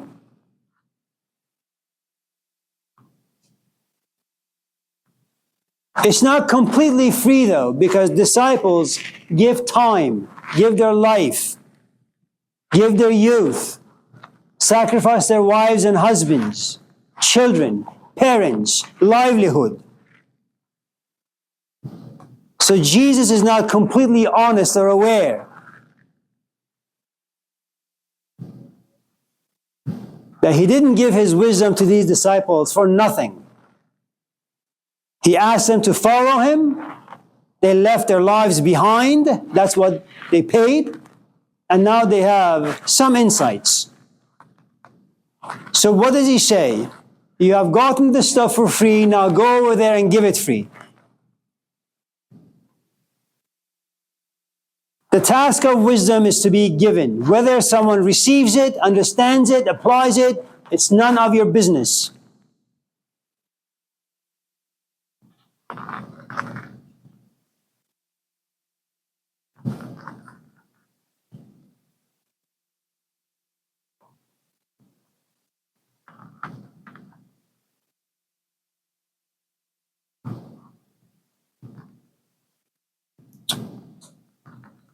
Now,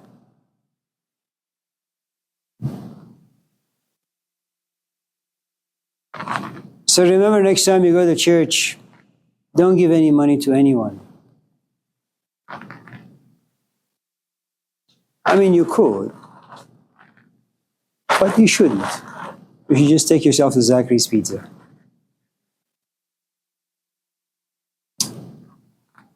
Now, when he sends his disciples away, he says something really interesting to them. Be as gentle as a dove and as cunning as serpents.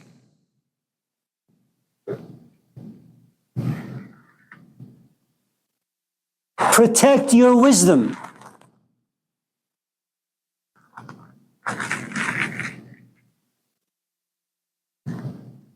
Give it to people gently at the same time. Demand the things from them. And just in case they don't meet your demands, bite them, sting them.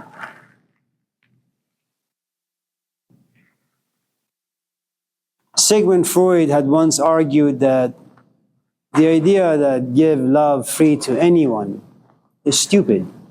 It's unjust. Some people don't deserve to be loved.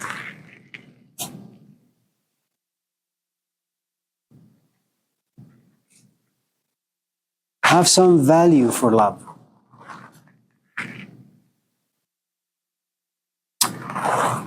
So remember, in giving your wisdom away, be gentle, be cunning.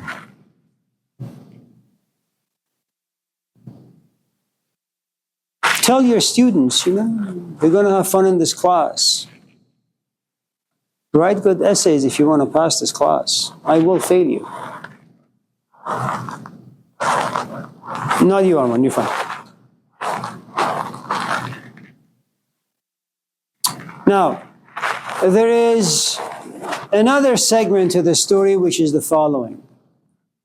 Go to towns, talk to people, and any town and anyone who doesn't receive you, shake the dust off of your feet and walk away. You will find people, as we talked about in the Gospel of Matthew, as well as the Gospel of Mark. They're not interested. They don't really care.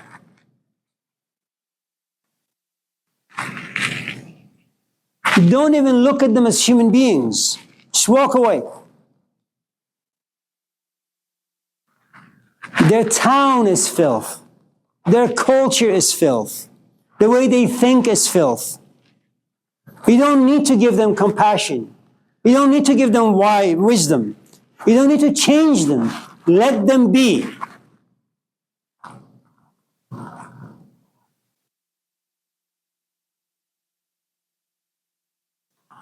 No one in this class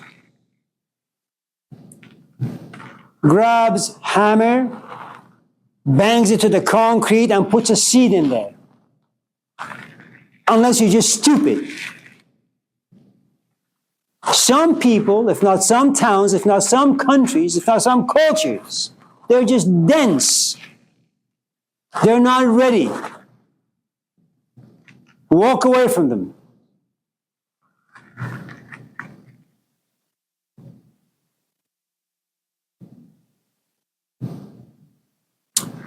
There is a story about Shams and Rumi.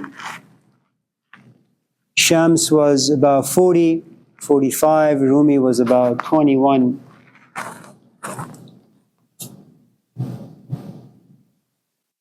Shams is a great teacher. Rumi is a great student. But Shams looks at him and says, sure, he knows a lot of things about a lot of things, but he's not ready for what I want to give him.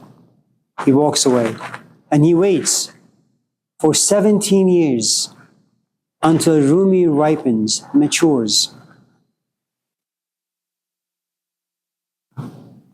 If that's a little difficult to grasp, imagine you have a high school sweetheart, or you had one, and you guys went out, but there were a lot of conflicts, and you couldn't be a peacemaker, right? So you go away. You get married, you have 1,000 kids, your wife dies, your husband dies, or you're divorced, whatever, and accidentally you run into this person. And you realize they've changed. They're not ready for a relationship.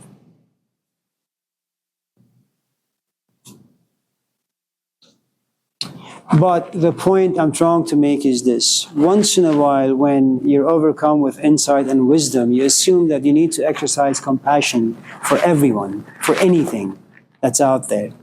And what you have in this wisdom story is no, that's a mistake.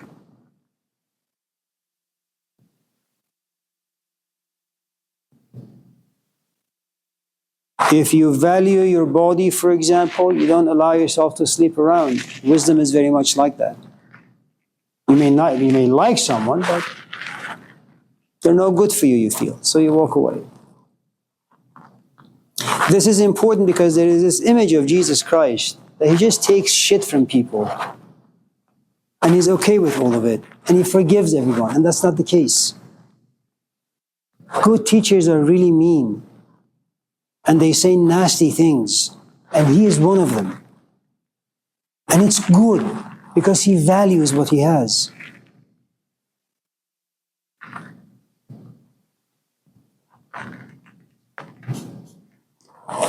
Now, one of the things I forgot to mention in the Gospel of Mark is the following. Many times you will feel that, yes, you have wisdom, but you also have a good amount of doubts. Wisdom and doubt go hand in hand. Once in a while, carrying wisdom going to be very, very heavy when you know too much, when you see too much. And there are moments where you lay in bed and you say to yourself, I wish I didn't know. I wish I didn't see.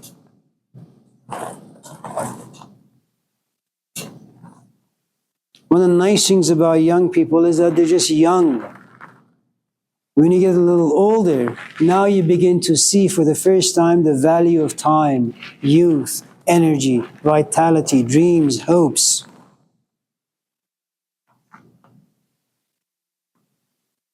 Okay?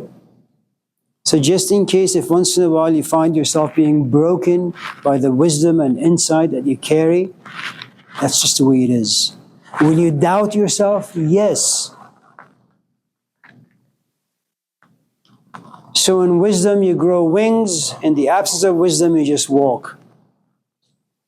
But you remember the moments you had wings, and now these two parts of you begin to wrestle. Am I wise or am I stupid? Am I wise or am I stupid? Am I wise or am I stupid? It's called the human condition, and there's no escape from it.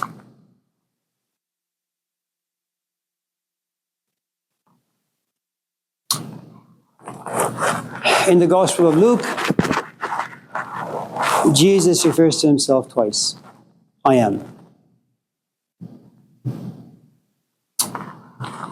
Now we get to the more interesting gospel. Remember, Matthew, Mark, and Luke are called the synoptic gospels. It means that they have very many things in common.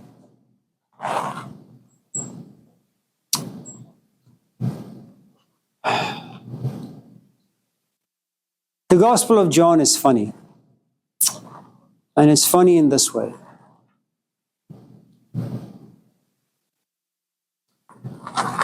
In Matthew, Mark, and Luke, whenever you ask Jesus a question, he tells you a story. Always. He's just this wise guy. In the Gospel of John, you will not find a single story, not one.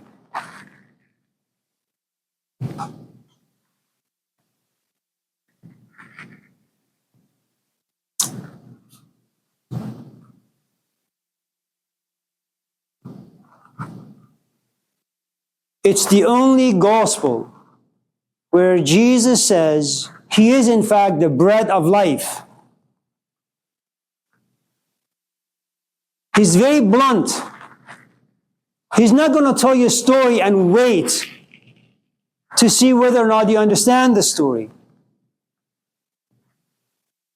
Maybe it's written by someone who was around Jesus, and Jesus at this time was like a 30-year-old, 34-year-old guy, or 33-year-old guy who knew he was going to die. He didn't have time. At least he was aware that he didn't have much time. So instead of waiting to tell stories, he said, I'm just going to go for the jugular.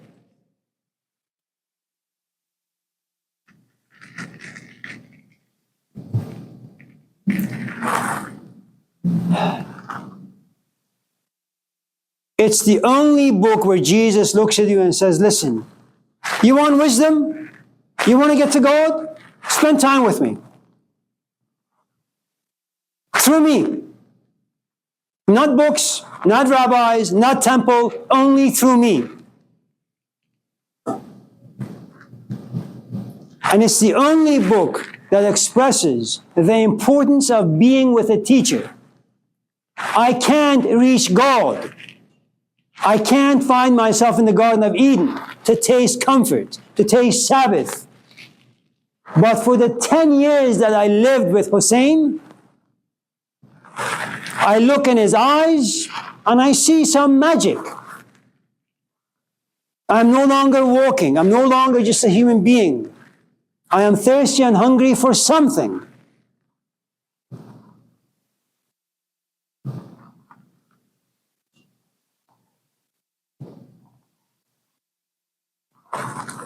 In this particular book, Jesus refers to himself almost 50 times. It is the book that is called the I Am Gospel. It is beautiful. It's the only book where he wants to heal people, multiply bread or fish. He waits and waits and waits and waits until there is an audience.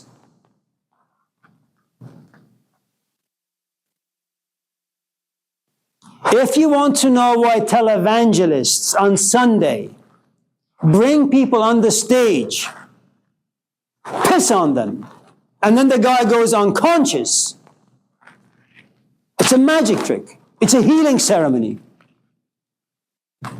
Because it's the quickest way to get customers. Don't wait for people to understand you until they follow you. It's not going to happen. To understand any teaching means you have to care for it, spend time with the teaching, process it, break it apart, see what's inside, feel, think, and then understand, and then apply. That takes a few lifetimes.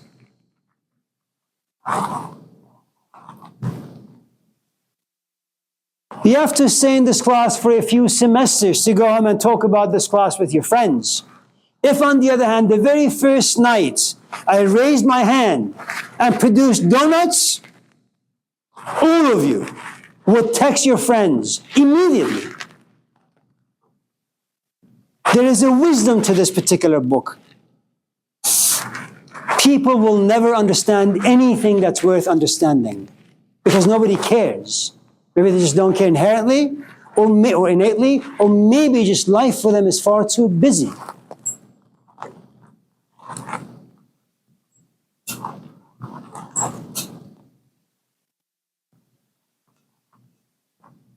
The other thing you need to know is the following. You don't follow a teacher because you understand him. You follow a teacher or anyone because something about you is attracted to him. That's magic. You follow, but you don't understand. It's a very mature book. And it's also a very sad book.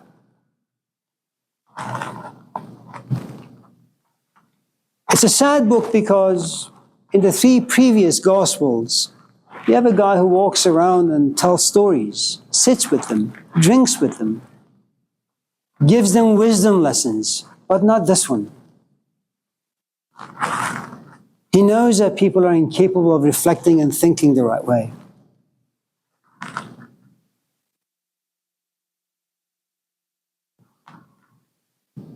So, do you have any questions before?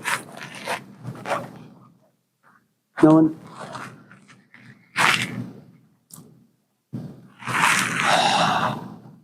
So before we talk about a couple other Gospels, let me just very briefly give you a condensed version of these 4 Gospels.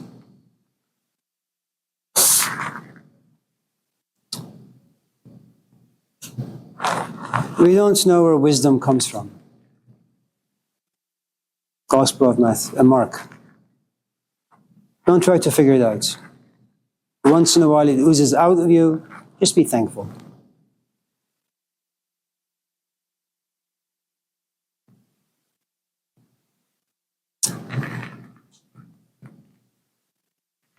You're always going to doubt your own self and why sometimes you're wise and sometimes you're an idiot.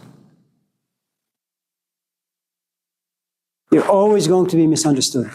These are good things for you to know because then you won't expect too much from other people or even yourself. And the less you expect, the less disappointment you will experience.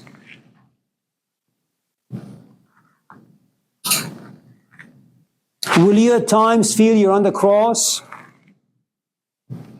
Pangs of being misunderstood, alienated, isolated, that even God has abandoned you? Absolutely. So can you be a man of faith and then lose your faith? Yes. Will you live in this yo-yo 2 worlds? Yes. Is that the way things are? Yes. Will you love your husband and hate him? Yes. Will you find him interesting, uninteresting? Yes.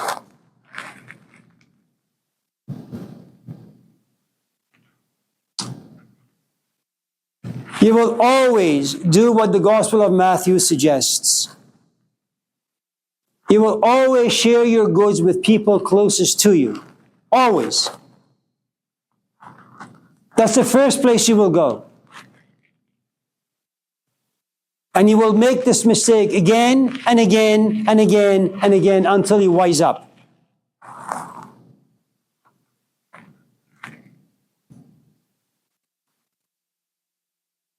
And you realize that your own people don't really get you. And that causes more isolation, more frustration, more irritation.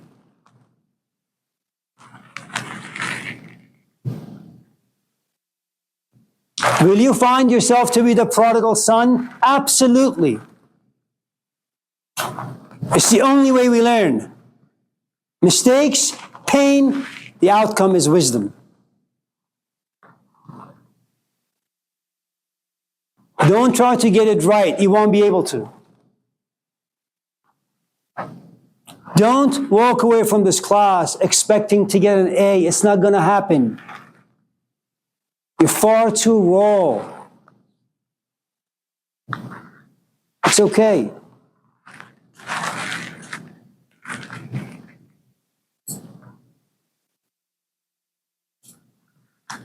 Once you realize your own family don't get you, what do? You go out to the social world.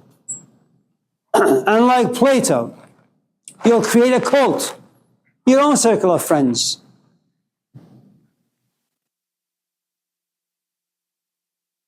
And you assume that they will understand you, but they won't. Remember, wisdom is supposed to be lonely all the time and misunderstood all the time. So if you're a mother, a father, if you're a child, and you have a mother or a father, you will never get your parents. And as a kid, and as a mother or a father, your kids will never get you. That's just the way things are. The best thing you can do is suffer in silence. Now, what you will eventually get in the Gospel of John is the following. When you become really, really, really good at anything, do not invite people to go read a book. Invite them to yourself, but not to your flesh, but to your mind that can express the desires of your soul eloquently.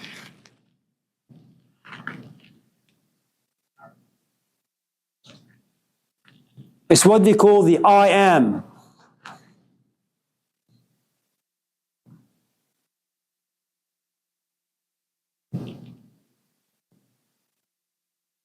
I am a pianist. You can only be given the title professor if you have something to profess. Information is in the books. Anyone can get it.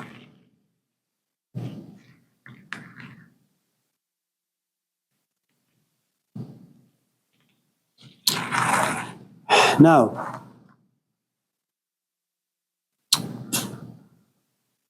there will come a point for all of us in this class.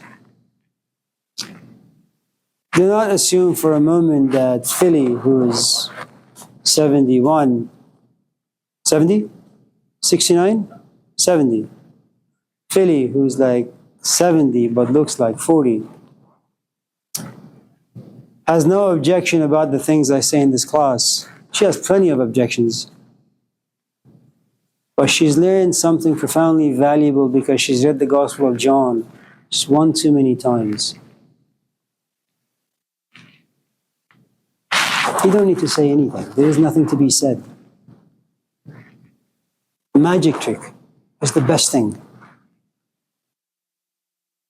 Bring a box of pizza.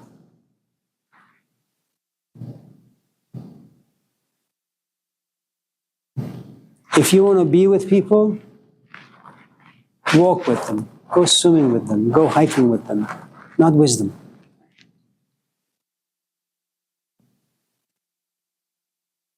Remember, it's the only book where Jesus doesn't talk.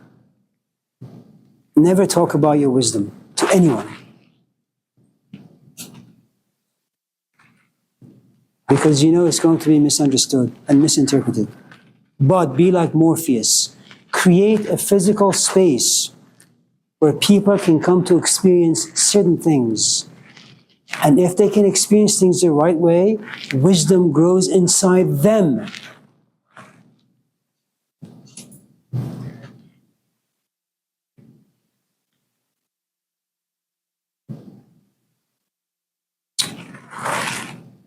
The Gospel of Judas. It's a very sad ending to wisdom. A book that was discovered in Egypt in year 2000, I suppose. And he went to a few dealerships. I think the woman who bought it, offered it to Yale for $1 million or so, but Yale said no. I think it was Yale. So a group of people, one of them being Bart Ehrman, who's really a great biblical scholar, especially the New Testament. They all get together and they look at this few pages. Some of the pages are gone, some are broken. But it's a book that tells us that Judas is not a betrayer. In fact, he was the hero. In fact, if you look at the Gospels themselves, what you will find is that in one Gospel, Judas hangs himself. In another Gospel, he walks into this land and his belly opens and he just dies. Why do we have two different versions of Judas's death? It's because it was written by different people with different intentions. Now, the Gospel of Judas is interesting in this way.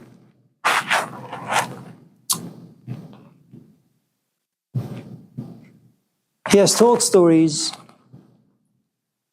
he has healed people, but he makes fun of religious people. He makes fun of everything.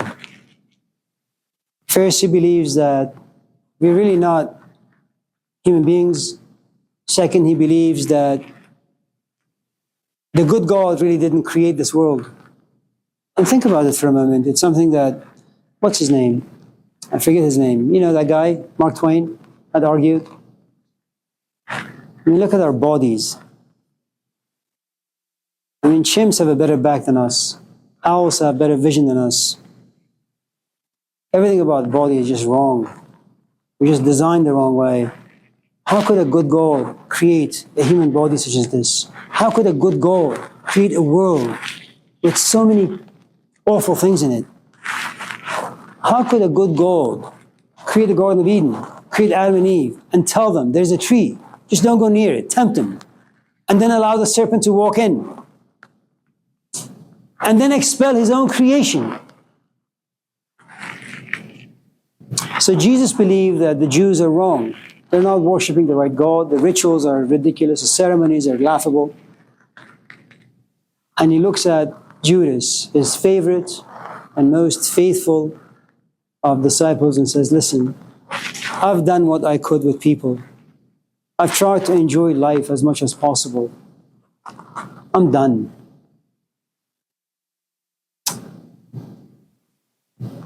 My spirit lives in my body. And my body is a storehouse of experiences. It demands desires and pleasures. Just don't want to have any of it. Give me to the Romans. Let them kill me. Let my spirit go back home. If you've seen the movie V for Vendetta, near the end in the subway, when Evie wants to take him to Highland Hospital in Oakland because it's filled with bullets, and V looks at her and says, oh, please, no, let me go back to my maker. So, what you have in the Gospel of Judas really basically is the following. If you go back to William's question about preserving or making sure something or things don't become contaminated, what you have in the Gospel of Judas is this piece of wisdom. As long as you live in your body, regardless of how much wisdom you may have inside you, as long as you live in your flesh, you will be tempted. You will have desires that will serve the world of Caesar. You will suffer forgetfulness. You will be mean-spirited. You will not hunger and thirst for righteousness. You will not want to be peacemakers. You will not be meek. The only way freedom is achieved is death. Not metaphorical death, physical death.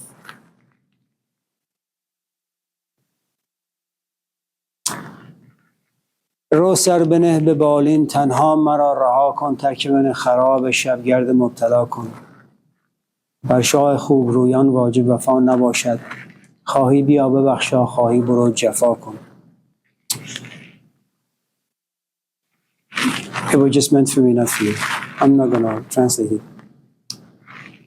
So, what you have in the Gospel of Judas is a guy who's come to realize that just life, all of it, is no good. That if he truly, truly wants union with God, there is only one path. And that's basically physical death. It's something that Socrates wanted, eventually got. Something that Malcolm X wanted, eventually got.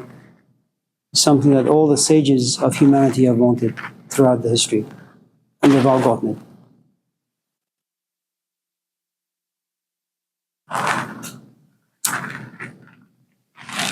I could say that there is also the metaphorical aspect of it. Make sure you have no physical passions, make sure you have no emotional passions, make sure you have no intellectual passions. But that's hippie talk. That's useless talk. As long as you live in the world and the world has demands and there is fear about us because the world is chaotic. I mean, I don't know how many of you now drive in the highway and are paranoid driving in the highway. Every single day I come to campus or I go anywhere, you see people just driving crazily. You don't know why. And you realize just living it creates paranoia. When I was in Iran and the war with Iraq had started, we were trying to go from Tehran Pars to Gisha, from Gisha to Shahrabad. And we told my grandfather, come with us, it's not safe here. He said, you guys don't know where the bomb is going to be dropped. I'm just going to stay home. If it drops here, fine. Why do you guys keep going from here to there? You know? And that's just the way life is. Things happen. And I'm not a stoic. I'm not Jesus Christ. I'm not a peacemaker. So be like a serpent.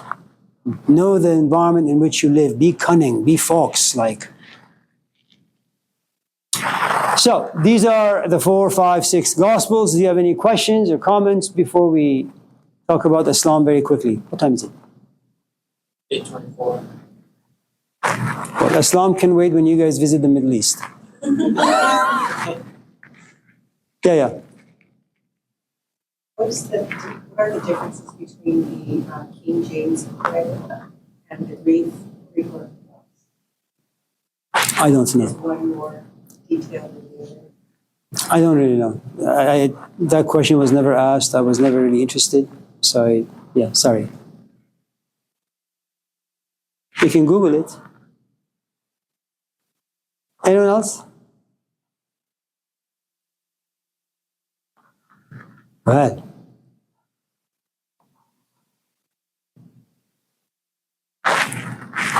I know some of you came here to get some information and we just talk gibberish. So my apologies. Do you have any comments maybe you want to make before we go? I would ask, should I change anything? But I don't really mean it, so I'm not going to ask. Yeah. Well, It's in the Mongols about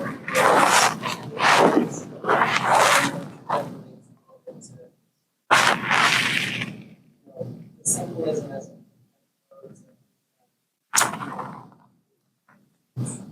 that particular poem, I'm not quite sure if it's Hafiz or Sa'di, but there is this rose that we have in Iran. It's very, very small, but its fragrance, it's so intoxicating. It just fills the entire room, a tiny one. It has a long stem, and it has 1,000 thorns. And so what the poets did, they said, well, Muhammad is the embodiment of Christ, for example. He has all the things that human beings want. He's compassionate, he's just, he's got righteous anger, he's a social activist, he's a political activist, he's a husband, he's a father, he's all sorts of things. So he's the rose. Okay? And that's what all of us in this class desire. But none of us start here. We start at the very bottom of the stem. If you want to get to the rose, if you want to become Muhammad or Muhammad-like, well, you have to climb the stem. The only problem is you're going to be confronted with 1,001 different thorns. And every time you get poked, you're going to scream. Now, there's a good chance that the first time you get poked by a thorn, you say, oh, okay, I'll continue. The second time, the fourth time, the fifth time, then you look down, you realize your body is just all bloody. Then you look up and say, you know what, I'll catch you tomorrow. And tomorrow never comes. And so the idea is, if you want to kind of understand the teachings of Christ, Gandhi, Muhammad, Malcolm, it doesn't matter who your hero is, but if you truly want to embody the wisdom of your hero stands way on the top. You're way down here. There is a long journey ahead of you. And that journey has all these thorns, difficulties, struggles, hardships. Now, the assumption for all of us, myself included, initially is, oh yeah, I think I can do it. I can endure the pain. Not a problem. I'm thick-skinned. But after a few times, you realize, no, you're not really made for this.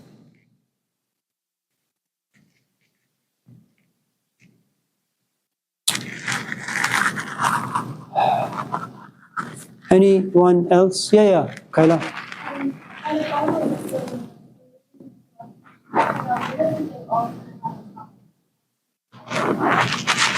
Well, what they have in common is that they make you feel bad about yourself and about your life.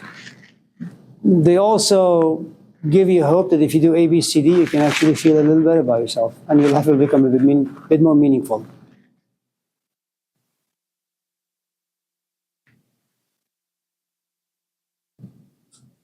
Yeah. Anyone else? Andrew? Alexis?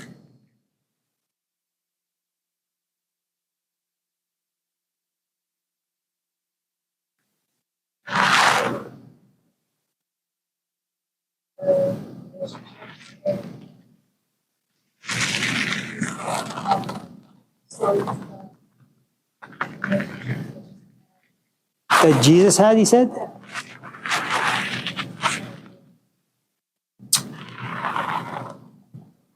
You have in the Gospel of Mark, I think it's chapter 3, if I'm not mistaken, where it says that he laid with his disciples. I'm not really quite sure what kind of a laying is that, or maybe it's just a bad English translation.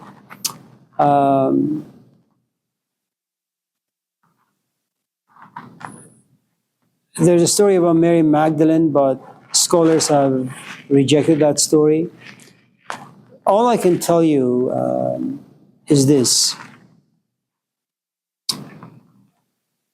If you want to learn anything that's worth learning from anybody, it doesn't matter what it is. Because of the time and the interaction, you have no choice but to kind of create some sort of intimacy with anyone. Doesn't really matter, again, who it is. That intimacy creates its own hardships, its own confusions, its own moments of wisdom, you know. So,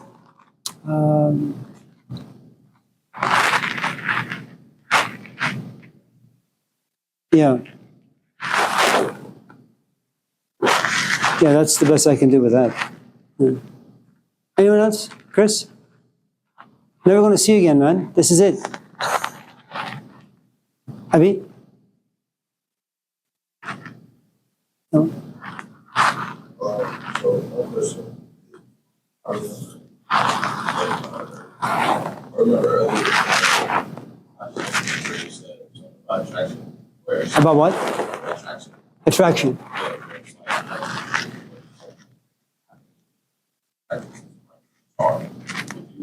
Kind of relate that to love a little bit. Yeah, I mean, it's everything has a genesis. Everything has a starting point. You can't just look at someone and say, I love you. It doesn't work that way. What you have is attraction. And then when, like any seed, you nourish it, then eventually it ripens into this thing we call love.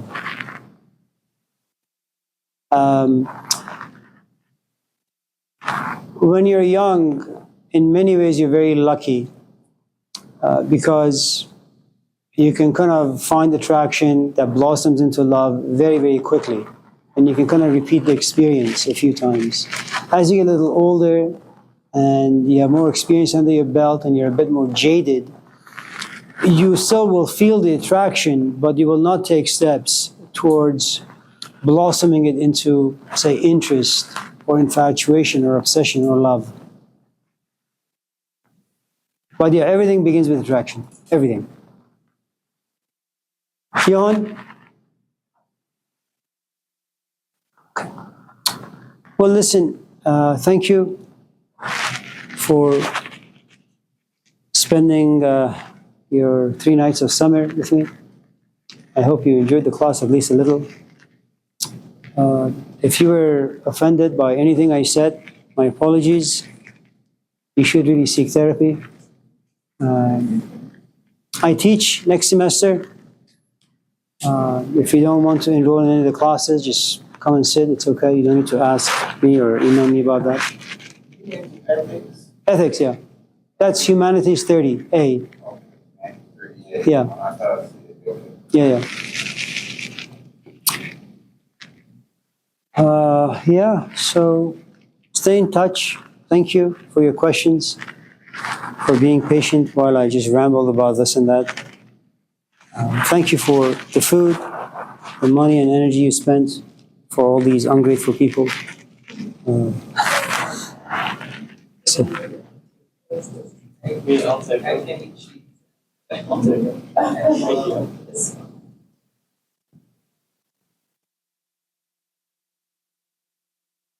That you work on that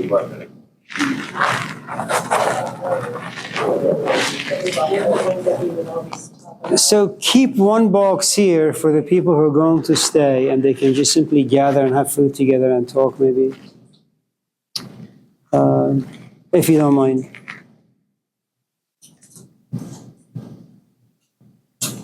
Thank you. Have a good night. Thank you.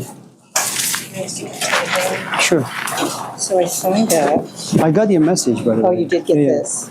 Okay. So can I use this to send you another message Absolutely. for the list of books and I guess additional audios? Can I The do it through audios, here? yeah. The audios I'll send you will have Conversations with God and a few other books. Thank you very much. Take care. So I But should yeah, do it through here absolutely. instead of a regular text? Yes. Okay. Yes. I'll do that. Thank you. Thank you. Wolf. It's good to Really see you. enjoy it. Thank you. Take care. Probably see me after one of the Okay. classes. It'll be good. Thanks. Thank you. Thank you. Oh, Javeri, yeah. so I need to pass this class, so I think maybe then, if I get through this, I should pass all for about Yeah. religion And ethics. and ethics. Yeah. It'll be a little bit of work for me, but I'm quite sure during fall and winter I should be able You'll to. be fine. Okay. Thank you.